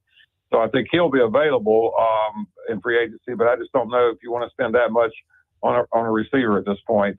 They're not, teams don't let go their edge rushers very often, so they're not going to be any of those guys, at least the young guys that they could build around and be older veterans like they got this year with Clowney. So I think if you could find a young star, like, I'm not saying Higgins is coming here at all, but I'm saying a young star like Higgins and that kind of a player that you could get it here and grow around him, I think that would be probably an area they'll look at right now. David, as always, we appreciate your time. Fantastic stuff, and we look forward to having you on again soon. Appreciate it. Thanks, guys.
How about a little FCS football tonight, Diesel? You and I haven't talked about it yet, but the national freaking championships tonight. Did you know that? Let's go. I did know this, and on Friday of last week, we had a Tolo text in. I don't remember who it was. I think they actually messaged it in on the stream and said, Diesel, since you're such a fan of smaller college football, what do you think about this game? Well, texter, I don't know what's going on in the FCS playoffs and national championships. Tonight is Montana State versus North Dakota State. North Dakota State there as always, right? They are the Alabama of FCS. Now that the FCS has been watered down to the point where, most of the good teams and some teams that shouldn't have made a move up to power football, to FBS football, it's the entire power of FCS football has pushed towards the Pacific Northwest, and it's kind of odd, right? Like in most sports, you got all the power in the Southeast. That's the nicest weather. The best recruits want to go there. They play in the biggest stadiums, et cetera, et cetera. But not in the FCS. It is pushed into the Northeast. It's because the likes of Marshall and App State and Georgia Southern and good FCS teams have all left FCS. So now that division is less competitive than what James Madison, of course. And there's others, Cole, that have wanted to leave, but otherwise couldn't find a home. I mean, Delaware had been a power in FCS for years. They can't find a home. Nobody wants them in the FBS level. Countdown to kickoff on ESPN now. 14 minutes until kick. Montana State's trying to get revenge on North Dakota State. Montana State, I was reading earlier, Diesel, returns like 13 guys from last year's team. Montana State's a 4.5-point favorite tonight over North Dakota State, which is wild to think about. North Dakota State's always there. They're the ones that are always in this game. But Montana State, as of late, has come on the scene. Montana State's been rolling teams. No, it's not even close. Yeah. They brought back everybody from last year's team. These are like high school scores, honestly. 52-19, 49-17, 34-11. Now, they had one tight game earlier against UC Davis for some reason, 30-28. But then you go 49-7, 42-28. I mean, these are high school scores when you just have by far and away more talent than everybody else on your schedule. But then you look back at what they've done in the playoff, Cole, and they've actually had a really compelling run to the playoffs. And I want to get into that tomorrow. Now that we have a national champion, or will have a national champion by that point, are the FCS playoffs, just on purely watching football, are the FCS playoffs better than the 12-team college football playoff that we've had? And it's going to be hard to find the answer is no, considering just how many blowouts we've had in this 12-team playoff. Had some blowouts. It'll be interesting. I'll have to go back. That's a great question. I'd like to go back and look at the entirety of the playoffs at the FCS level. It doesn't seem like, again, we don't cover and follow FCS like we do FBS, but it doesn't seem like there's near as much parity at the top. It kind of seems like FCS kind of seems like FBS did in 2009, 10, 11, 12 with Bama. However, it's really good football. You and I were talking about it off the air. Montana State on the scene that you mentioned their games this year have not been close. It'll be close tonight. There's no doubt in my mind. And if I'm wrong, I'll eat crow. That game tonight will be close. I've got Montana State -2.5 on a teaser tonight. So it'll be really interesting to see the level of play. I enjoy watching it. The FCS playoffs, to me, anytime they're on, I forgot about watching. I hadn't watched a lot of it this year. But I'll watch tonight.